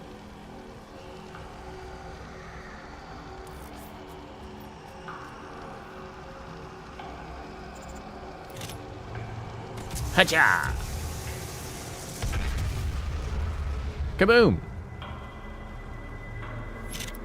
Over there, you say? Thanks, bro. Oh, I see. We're busting the energy beams. The weird rhythm game that we just played through, that was Everhood. And there is, in fact, an Everhood 2, which I will get around to at some point. That was a fun game. The other one... Which other one? Another one. Not Everhood. What rhythm games have I played?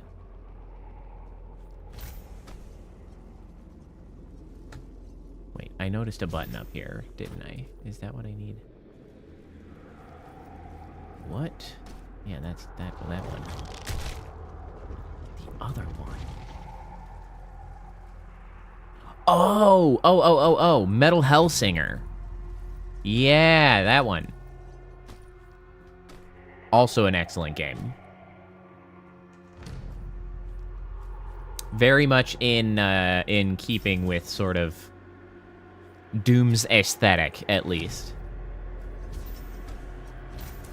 Maybe a little less gory. But how is that a secret? What?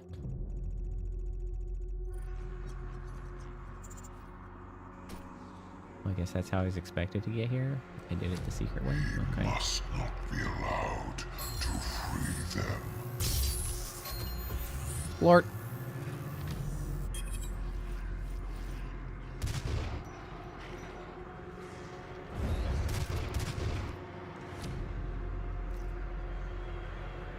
Metal Gear, right? I mean, it's got a lot of rhythmic elements.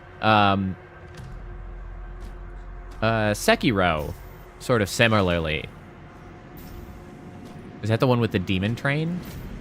Was there... I don't know about a demon train, but it was the one with the metal music that you have to fight on rhythm to. Demon train... I'm trying to... I remember... I freaking stream way too goddamn much, and I don't even stream that much. I'm trying to place Demon Train, because I remember talking about a Demon Train. And I'm trying to envision the source of talking about the Demon Train and what it looked like to better identify what that was from.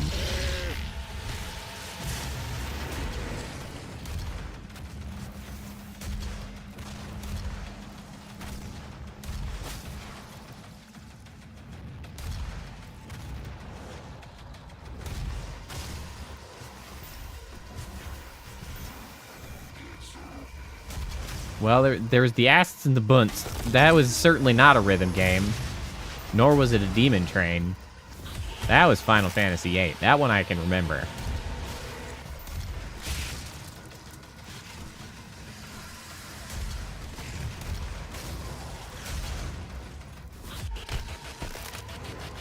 Oh, In Sound Mind. Yeah. In Sound Mind was a good game.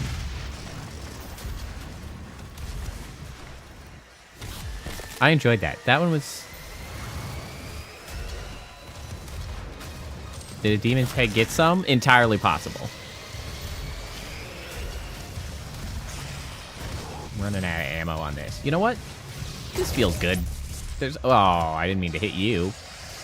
Well, that... sort of ran out of steam earlier than was necessary. Here, give me some ammo. Thanks, bro. You too. Give me some ammo.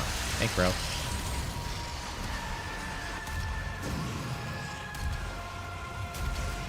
Now we're all topped up.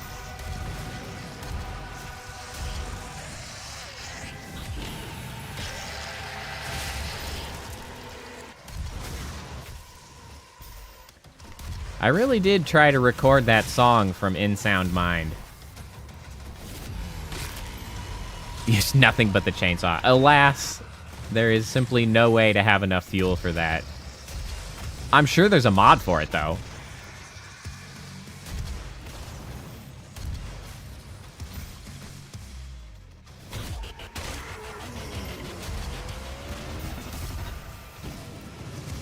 But yeah, no, I definitely learned that I do not sing sufficiently well to put my voice out there on the internet singing when I tried to do that. Not acceptable. Not up to standards.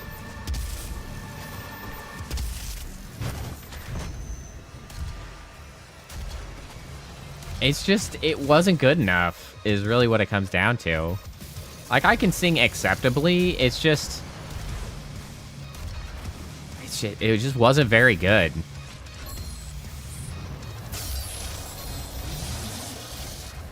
Well, I could hypothetically run it through an auto-tune filter, I suppose. That is true. I don't know if I have the raw audio from me trying to do that. I have a file of it, but I don't know if it's the raw audio.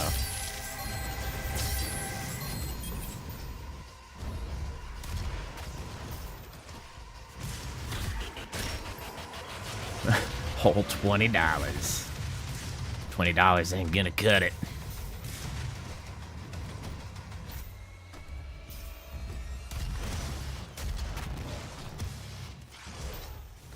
No, I definitely wouldn't use an AI filter for it. I don't believe in AI shit. Though, all right. On the subject of, hold on. On the subject of specifically AI filters for song covers. Hold on, I actually have an interesting segue. I actually have an example of ethical AI use for specifically song covers and or like musical use. I was watching a video. There's an interesting guy. I don't remember. He's like an audio engineer. He does a musician. He does a lot of stuff in the space of, like, protecting against AI. He's got a whole system he's working on adding to this same sort of, like, pool of tools. That is specifically intended to... It's pretty neat. He has a song protection tool to protect from AI and to poison AI in that it actually injects inaudible sounds, like human inaudible sounds that are detected by the things that trigger AI-based tools and are like how AI reads things. Yeah, AI art is going to end up like NFTs. It is a matter of time. So it's pretty neat. He showed off some of this stuff as well, because you can like inject sound even as it's interesting the way systems hear sound differently than humans hear sound, because he showed examples of how you can input audio, like invisible to human audio, into files that will like get Alexa to do things that you don't hear. So somebody could actually make you can set traps for people. Actually, specifically, it's interesting, you can actually set a trap using this, not what he has made. He was just using this as an example of like how the premise works. There are ways to inject inaudible sounds into audio tracks that are detected by microphones and then utilized by tools using the microphones to hear things based on the goofy ass way they've been trained and the staticky weirdness of how AI systems work.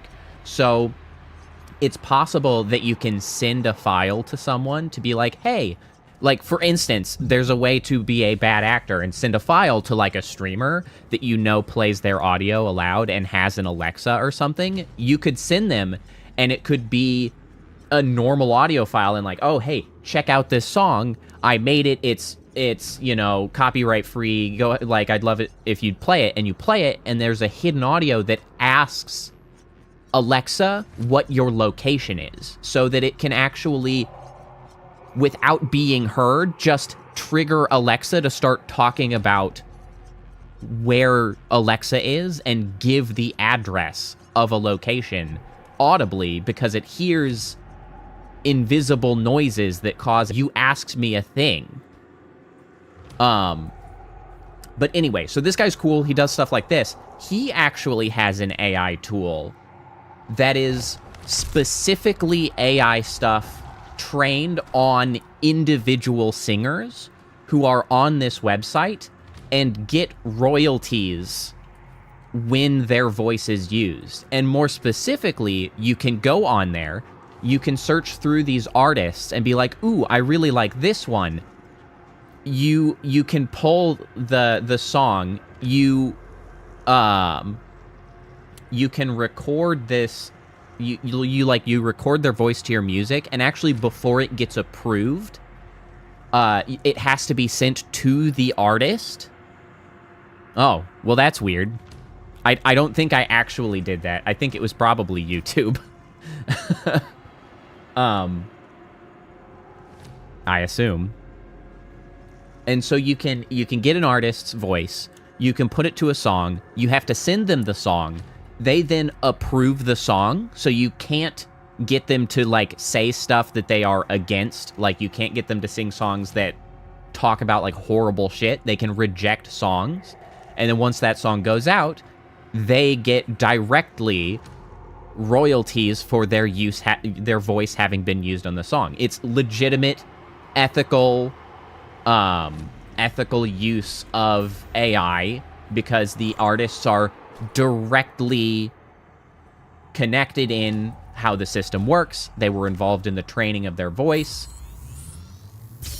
and they get recognition. They get, you know, allowance to reject songs, so they don't get shitty songs made against their will, and then they get royalties. Like, I was pretty excited to see an actually proper use of, you know, AI that I can get behind, because it was ethically executed.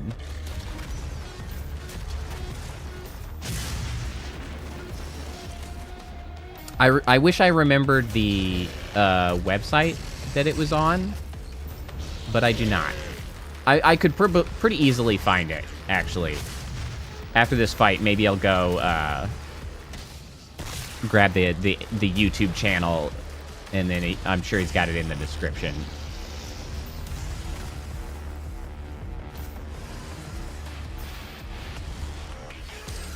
Yeah, well, so the thing is like, I think that the screwing around is more acceptable in the sense of like nobody's making money off of it. It makes the theft half of AI problems I feel like less important, because it's just like, yeah, we just doing goofy internet shit. Like, that's fine. The problem with the goofy internet shit with the AI is that it does not fix the issue of the other problem, which is that it is immensely damaging to the environment. So I can't really get behind the use of AI for, like, frivolous things. I mean, and to be fair, the ethical use of the AI around the song stuff also doesn't really resolve the energy issue, but at least it's being used to create legitimate art. So it's like, well, because the energy consumption and water consumption of the data centers operating the AI stuff is just monumental destruction to the environment.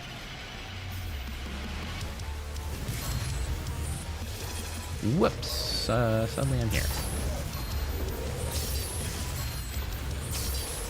And I think there could be a time... Oh, I'm dying. There could be a time when there is enough renewable energy resources and, like, we have sort of nearly limitless clean energy when utilizing these sort of LLM models could be acceptable.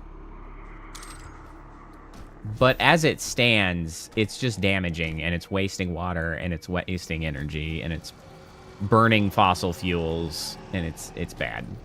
If we had infinite energy, we could probably do it, because we could desalinate to get water, so the water wouldn't be a concern, and we'd have, well, limitless clean energy, so the energy isn't a concern. But, like, that's not it.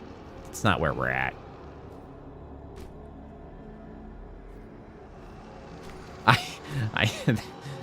I got you, Koala.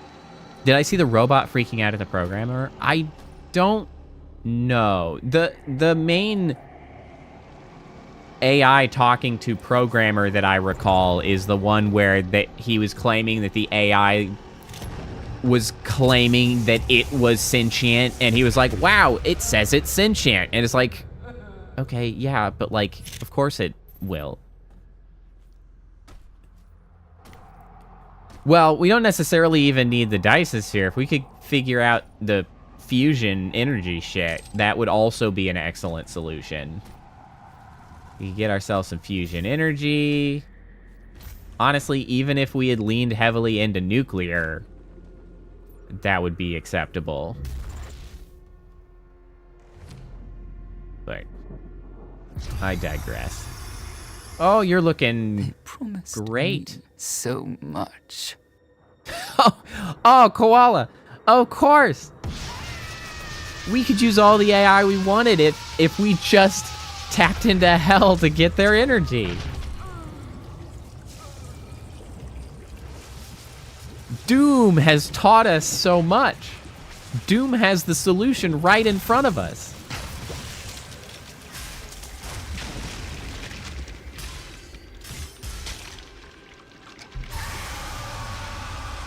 Millions of hamsters on treadmills. Oh, you know what? I think the Matrix has some pretty good ideas on how to get energy. Except it doesn't, because it doesn't actually make a goddamn lick of sense. I assume I just need to shoot you in the brain. You have a lot of health. You know what I do have, though? I got this for you.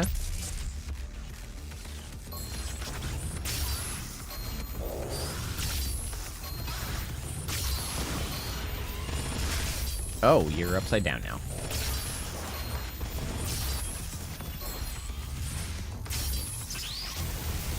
Oh, okay, alright, okay.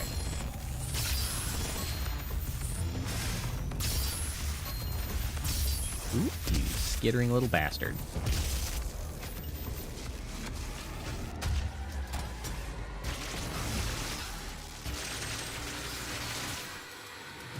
Damn, that overheats fast.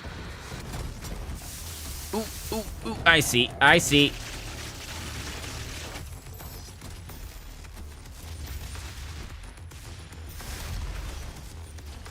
Oh, no. You know, it's fine. It's not sizzly down here anymore. Oh, it is now. I don't actually know which does more damage over... Oh, shit!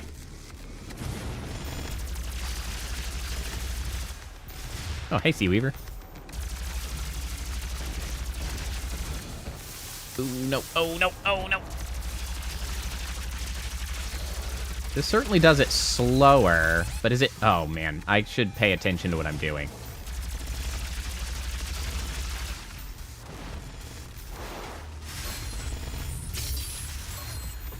My health is low.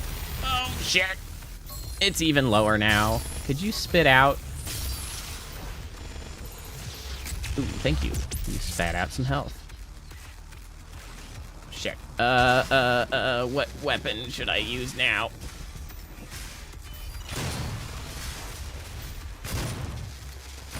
I guess this. Oof. That hurt.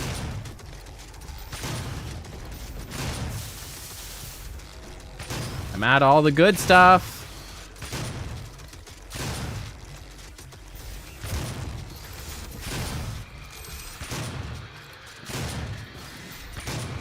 I hope there's not a second phase, because I don't really have the ammo for that shit. Do you have a spot that I can... No? Ow!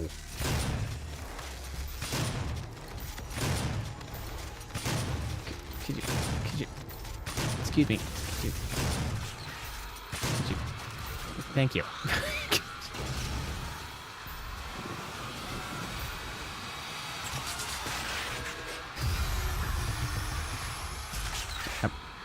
I'm waiting if I'm supposed to... Yeah, there it is. Alright, what are you saying? Started distracted because became celebrity guest on another VTuber's stream for a bit? Oh, that's fun. Whose stream were you on? Or I guess I should ask, do you know them? Do I know them?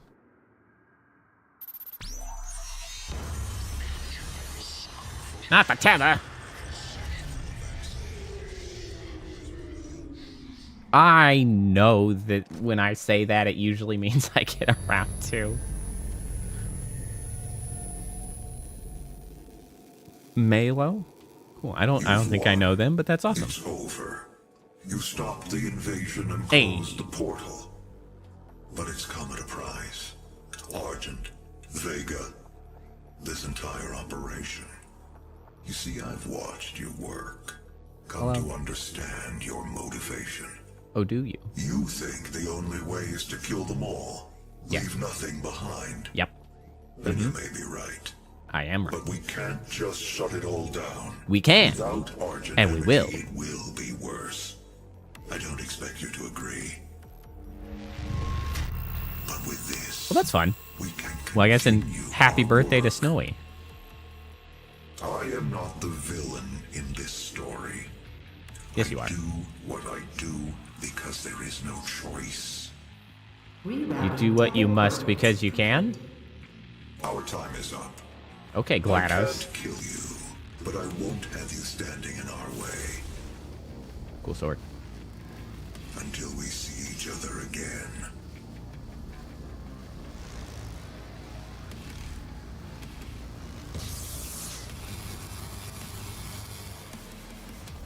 Neat. What a cliffhanger.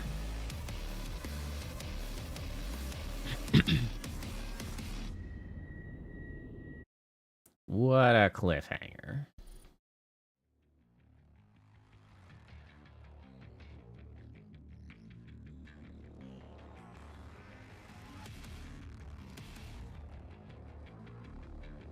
Why is it so damn quiet now? Hello? Hello?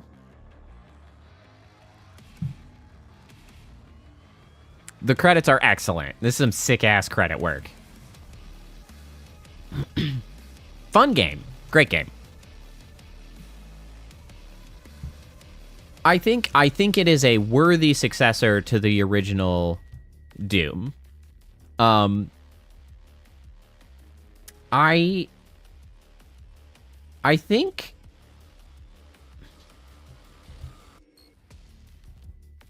I'm trying to think of, like, I think I overall have more fun playing Doom 2016.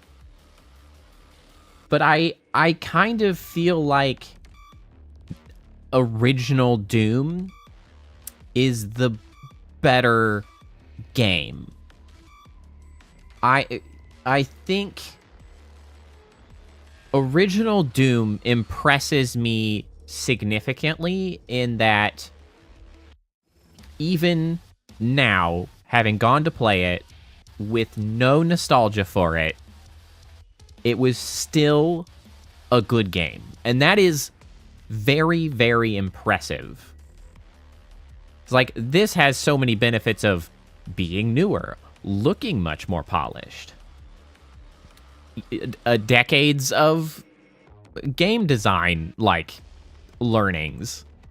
But yet, it's still, like, just a little better than original Doom as far as enjoyment.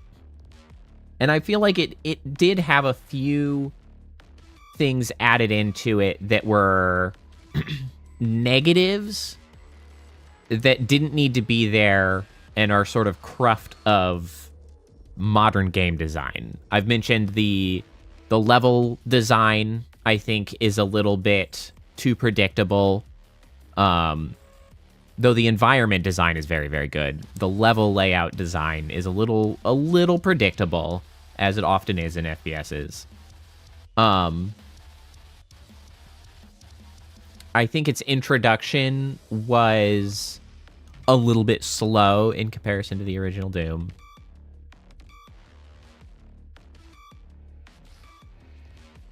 Yeah, Eternal as well. I may revisit Eternal. I have tried to play Eternal before, and I wasn't as big a fan of it. But I think sort of going through this, it's probably worth giving it another go, all things considered. Mini Doom guy. Though I feel like it's almost more appropriate to try to jump directly into the Doom Dark Ages. Just because that's either freshly out or coming out very soon. And it just feels like a logical sort of thing.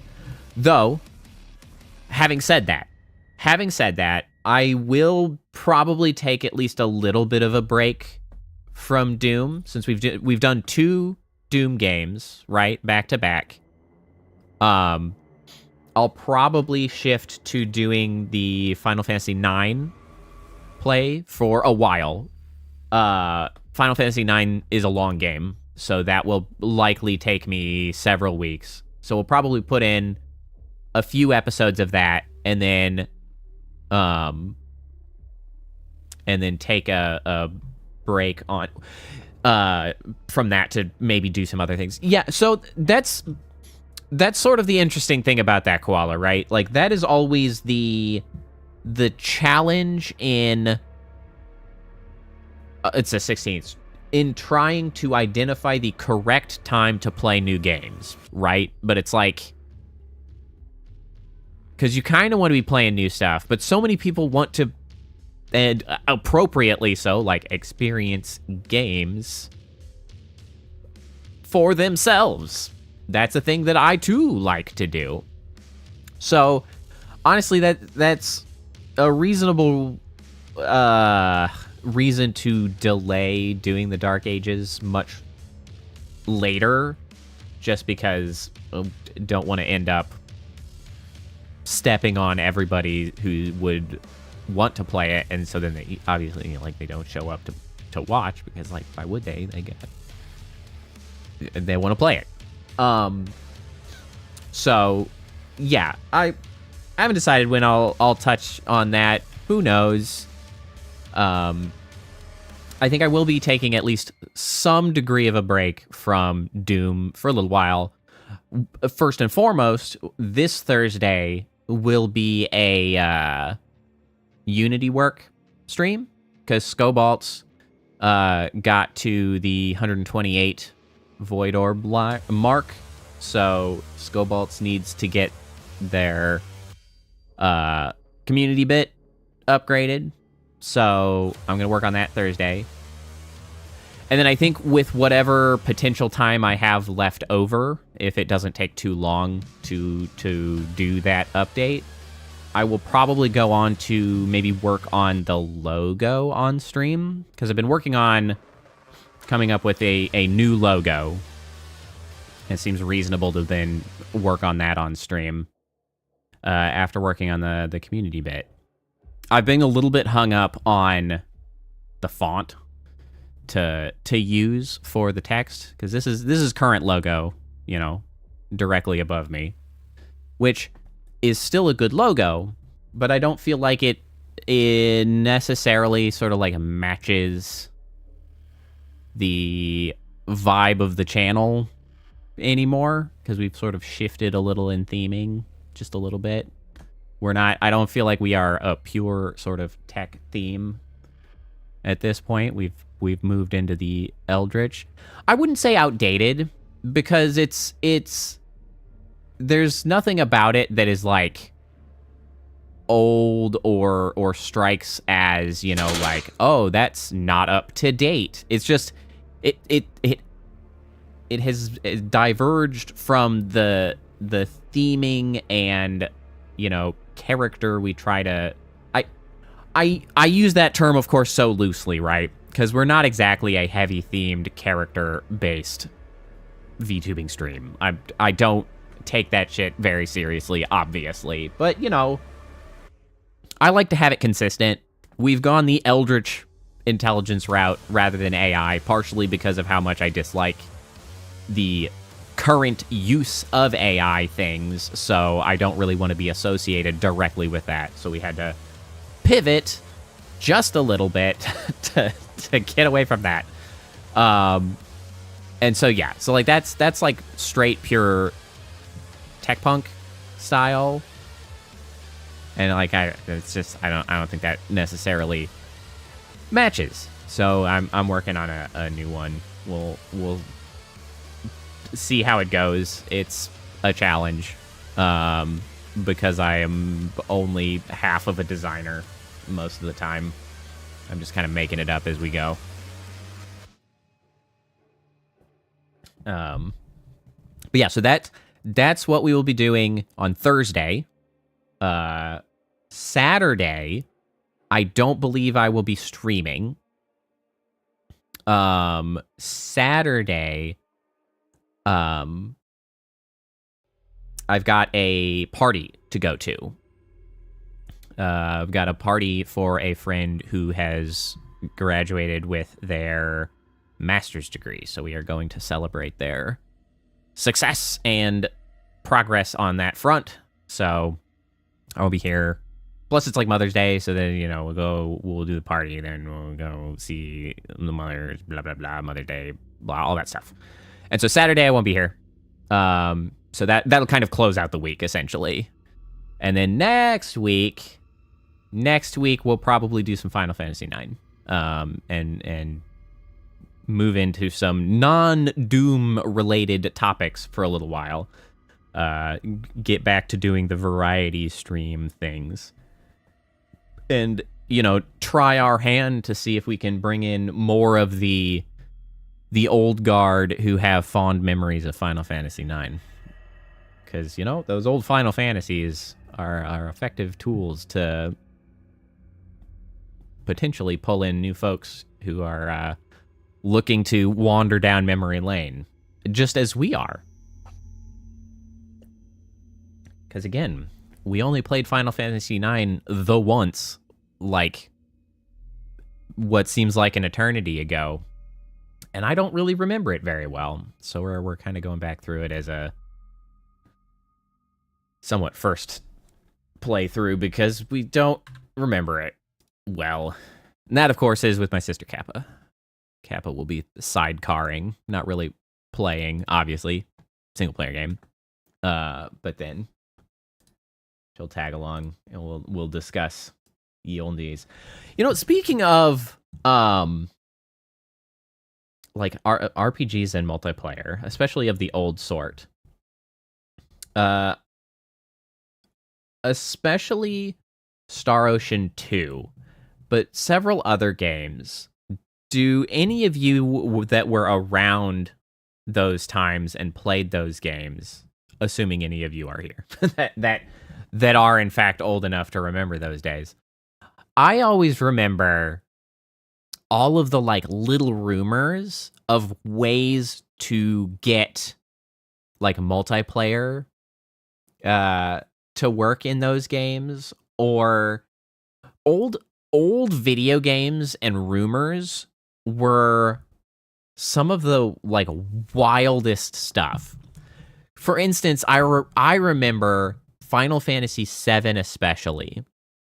Final Fantasy VII had so many rumors just like milling about possible ways to save Aerith in that game. It's like, no, there's totally a way, and blah, blah, blah, and this and that and the others, and like, maybe, yeah, and it's like all of these little weird rumors. And the thing is when those rumors were milling about, it was the young internet.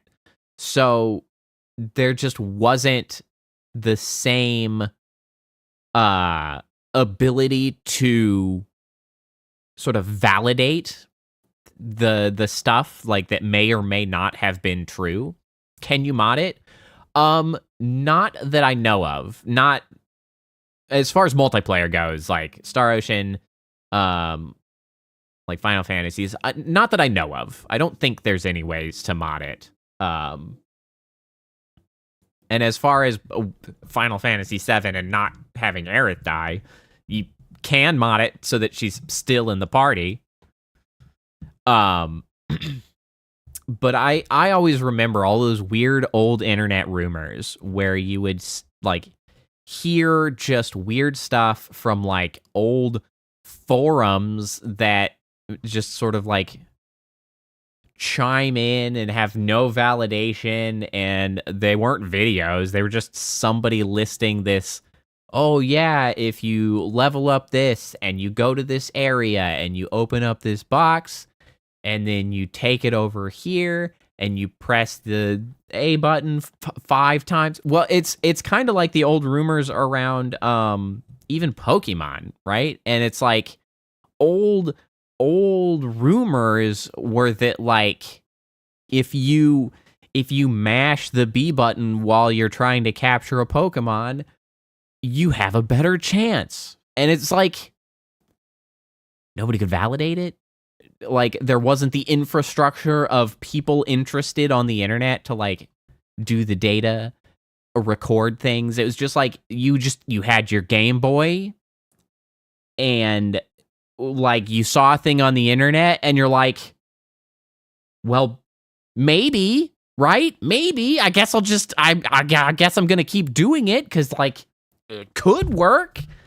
How could you tell? It's just like old internet rumors around games were a wild time. You got your one of the remaining achievements on Risk of Rain 2. Nice job, Seaweaver. Does that 100% you, or are there still some remaining? What was the Lavender Town rumor? I feel like I should know what that was, but I can't quite remember what the Lavender Town rumor was. Is that about somebody actually dying, or was it something different?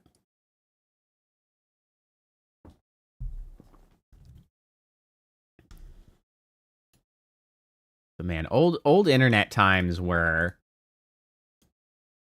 something else.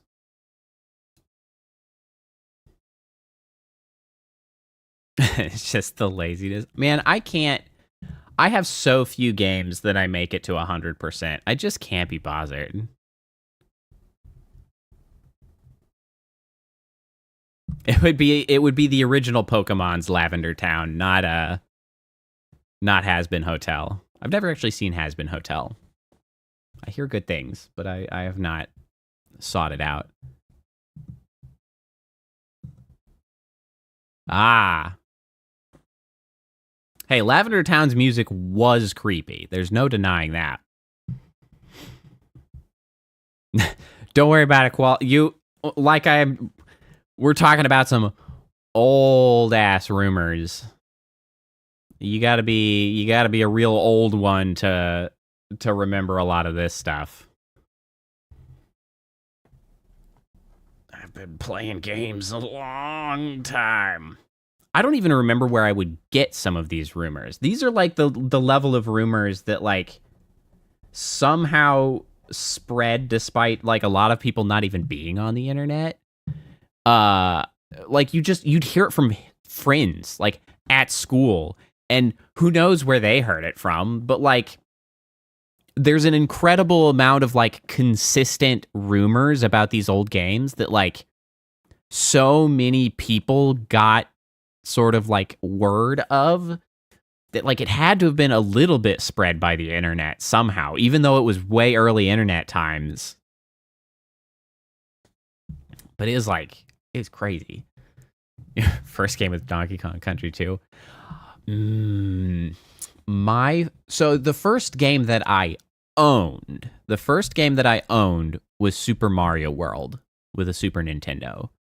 When, well, we've got some new people. I'll tell my how I got a Super Nintendo story. It'll be a rerun for some people, but it's still funny. So when I was very young, I don't really remember what age. It's one of my earliest complete memories. I have like some memories of like flashes, impressions, and moments prior to this, but like this is one of the earliest like full memories that I can tell the whole story of. So I had wanted, when I was young, a model of the Millennium Falcon. Or more specifically, I had seen this big cool model of the Millennium Falcon, and I was like, ooh, neat, I want that. I should not have wanted that. I never would have put it together. I have never, in fact, up to this point, ever managed to put together a model. Models aren't for me. Legos are. I do like Legos. Models, no. Legos, yes. But I put it forward that I wanted it, and so my dad took me to the Toys R Us. We went to the Toys R Us. We're tooling around the Toys R Us, going to the model. It was a big ass model. I definitely would not have been me putting it together, but I digress. We're walking around. My dad poses the question to me. He's like, "Oh, hey." And like we got to the video game aisle. He was like, "Well, would you like to get the model, or would you like a Super Nintendo?" And I was like, "Well, duh." He's like, "I don't know what that like. What does that mean?" It's like, obviously the Super Nintendo. I didn't say it in exactly those words, but that was the vibe that was presented. It's like, duh, Super Nintendo. And so we got the Super Nintendo. So now, why this is particularly funny is because what I did not know until much later in my life that I learned, my parents apparently had still been in discussion between the two of them if they were going to allow us to play video games. The video games were like a new thing. They weren't sure if it was a good idea to own a video game system. But my dad, we were there in the heat of the moment. It was like, Super Nintendo? So we came home with a Super Nintendo. Apparently, that was a whole thing. That turned into a dispute that we never saw. Parents never really fought in front of like me and my sister, but like this was particularly funny because probably even to this day, if this sort of story arc is brought up, my mom, who is very like mild-mannered, very small, petite woman, to this day still gets heated about like freaking we hadn't decided yet. Like we hadn't decided he was gonna get games. We weren't sure. They're violent. Took all the time, and like it's just this whole thing that my mom goes off on. Well, I mean, you know how my family goes off on things. You know how I work. It's like it's not that different. That's one of the things that'll set off my mom about how we would come home with a Super Nintendo. And apparently, I didn't know. I was young. How could I have known? Apparently, the Super Nintendo was like a lot more expensive. So like we went to buy like, you know, I don't know, a $60 model or whatever, and we come home with like $300 of Super Nintendo. I don't know how the prices work out, but like that's essentially what happened. And my mom was livid. She was so upset about that. But I always have to remind her, I was like, but hey, the video games are what shaped me into like, you know, getting a computer engineering degree, being in the line of work I am in, that I am a software quality engineer. And, you know, like I now am the one who puts together computers for them. Like that may not have happened if I hadn't got a Super Nintendo. So she really shouldn't be that upset, but it's very funny. The way that I got a Super Nintendo was just super duper out of left field and was very funny to me in retrospect. At the time I didn't know, but yeah, we got the Super Nintendo and Super Mario World. That was the first game that I owned. I did have a friend who had an original Nintendo. And in fact, well, I guess the other friend, I had some friends who had an original Nintendo, and so we would play original Nintendo games, but I can't remember any of them well enough to identify which one would have been like the first one I played. I don't know. I was too young to know what the hell game I was playing at any given point in time at that point. But like, I don't know.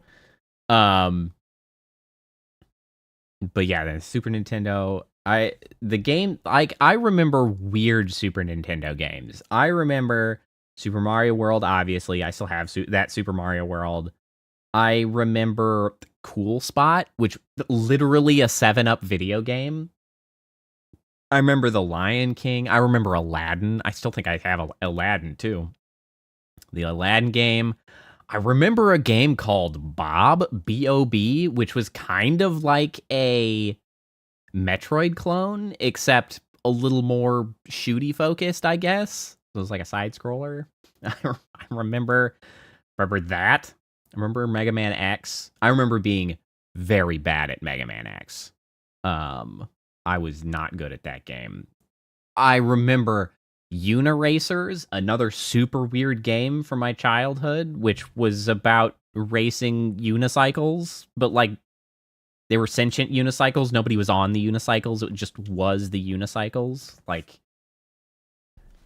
I don't know. Super Nintendo was a weird time, especially when you were sort of limited to the things at the local rental store, and limited to the things that your puny childhood brain could comprehend as possibly good games. Because I remember never picking up Earthbound or Final Fantasy games because I was too young to like get it.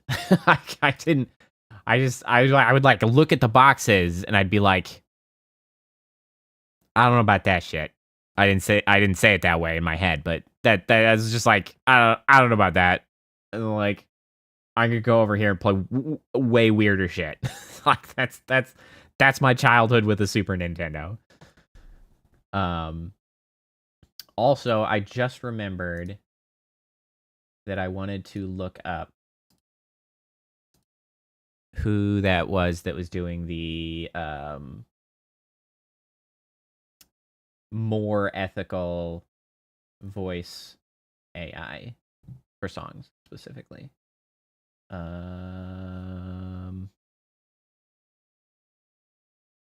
Let me see. I want to mention it, so I'm gonna have to go through my history to find. Oh, when did I watch that? Oh, I watched too many videos. Oh, lordy.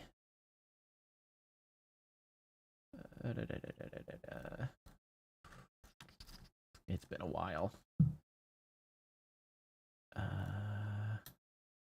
Oh, wait. What about if I search my history for AI?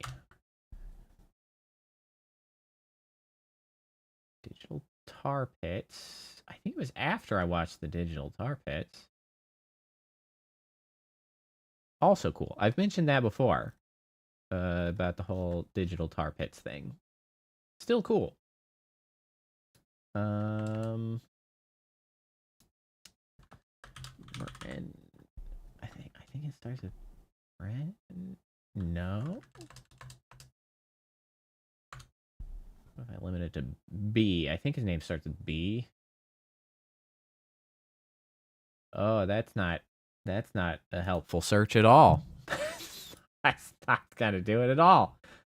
I pulled up stuff from like 6 years ago. That's not relevant. That's not the right thing. Oh, wait, is this it? Yes. Ben Jordan is the one who did it. That's the name on YouTube. And then how do you not have a link to the thing you do? Like your company, your website that you do things on. How? Hold on, maybe it's in there. About more?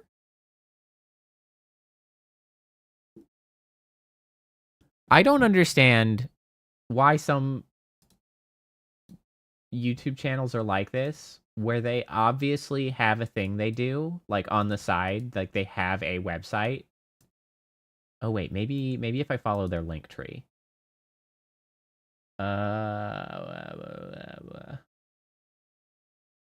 Bro, you have a thing. Why no thing? Reveal your secrets to me.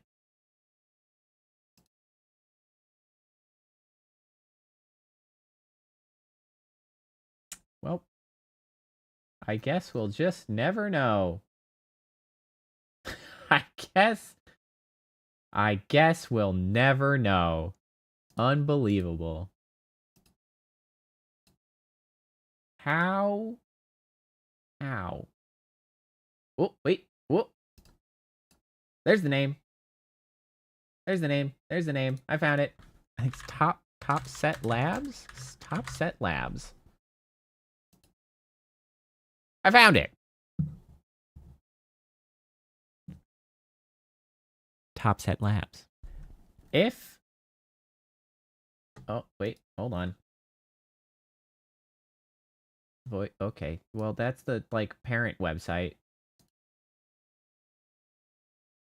What about, what was the other? Voice Swap? Voice Swap. Voice Swap AI. There it is. voice dash swap .ai. An interesting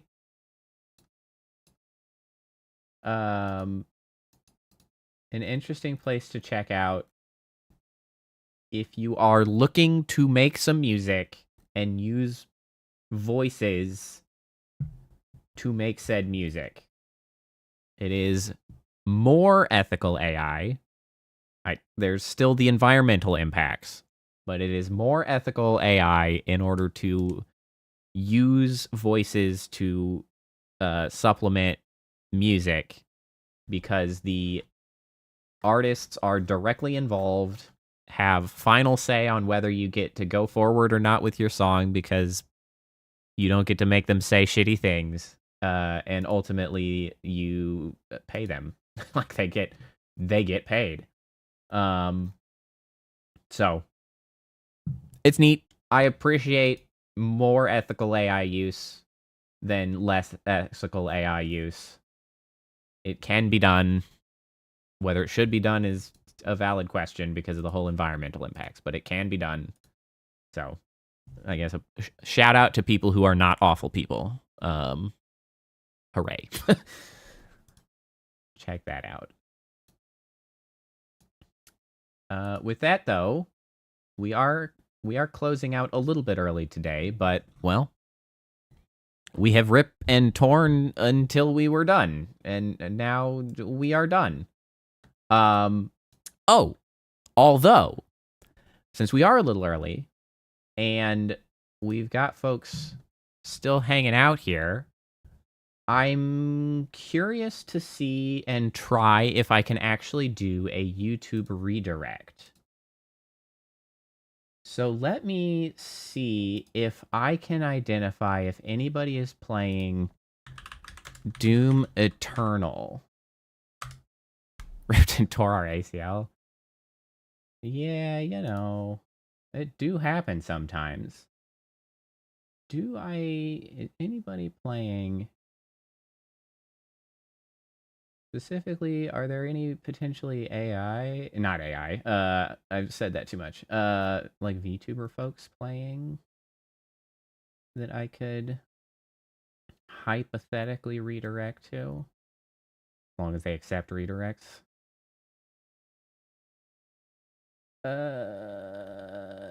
No. I don't think so.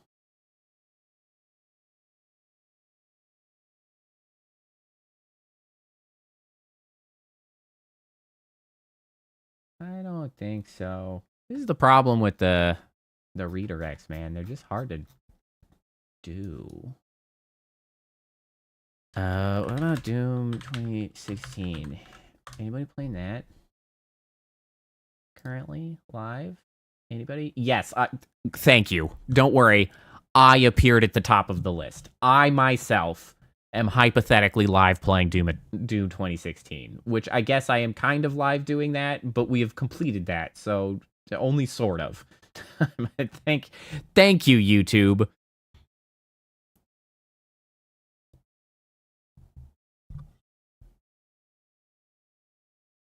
Yeah, and there are like medical scientific applications. Like AI is not in and of itself as a technology doomed to be evil or bad.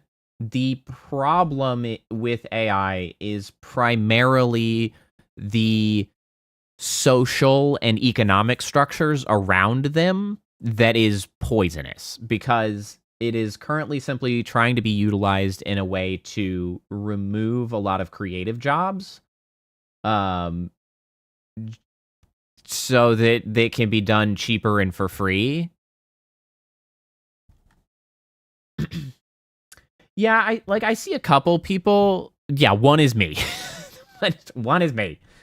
But I don't want to just throw people at like literally anybody. I like to at least sort of have some degree of vetting and or like keep on theme with like a VTuber, which probably not necessary. Like I'm not I'm not even that VTuber-y a VTuber, but, you know, I like VTubers.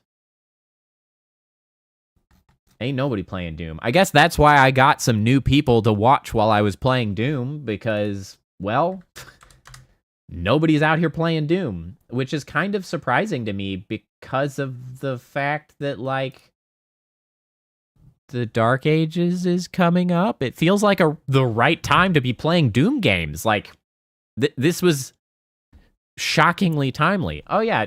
Is Seaweaver still up? I don't think so. I think Seaweaver wrapped up and is just tooling about.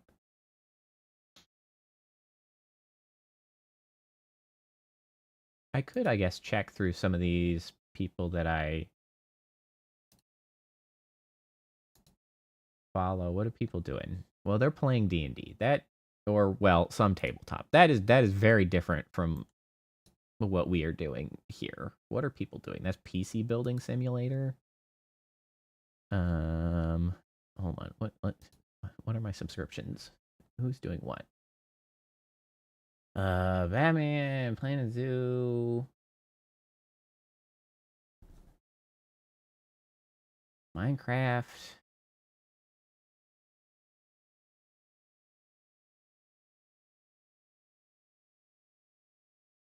All right. Well, I don't know. None of these really match the bill. Nor do I really know if it would work. So I guess I'm just going to go ahead and throw everybody at somebody, because partially I'm just trying to experiment if this works. You don't have to stay. You do have to be nice. Or, you know, just like bounce and say nothing. This is also acceptable. Let me see if I can find where I do this.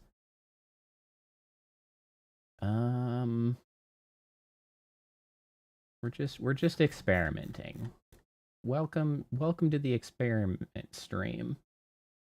Recording, license, language, tags, chapters, customization, redirect, add.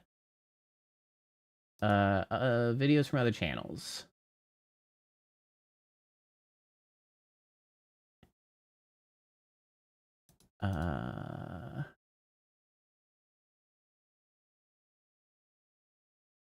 Here, we'll see if this works. This is someone playing PC building simulator. Perhaps you can learn PC things. We talked about PCs. We like PCs. This is a channel that I subscribe to. Her name's Serene Dippity. She is a VTuber. Maybe it'll work. Maybe it won't. I don't know. Save. Well, that's going to wrap it up. I can't manually raid like Twitch, so I'm just going to do my goodbye and then end stream and something may happen. I don't know. Thanks everybody for hanging out through Doom. It has been, of course, enjoyable. What a great game. And also, how good does it look for being like 10 years old, right? Incredible. Good to see all of you. As always, I'll be back Thursday to do some Unity work, working on Scobolt's community bit, and maybe some logo work if we've got time. That'll be what's coming up next. I hope you all have a good night. I hope you enjoy the middle of your week. And I hope you get some good rest tonight. All right, all. Bye.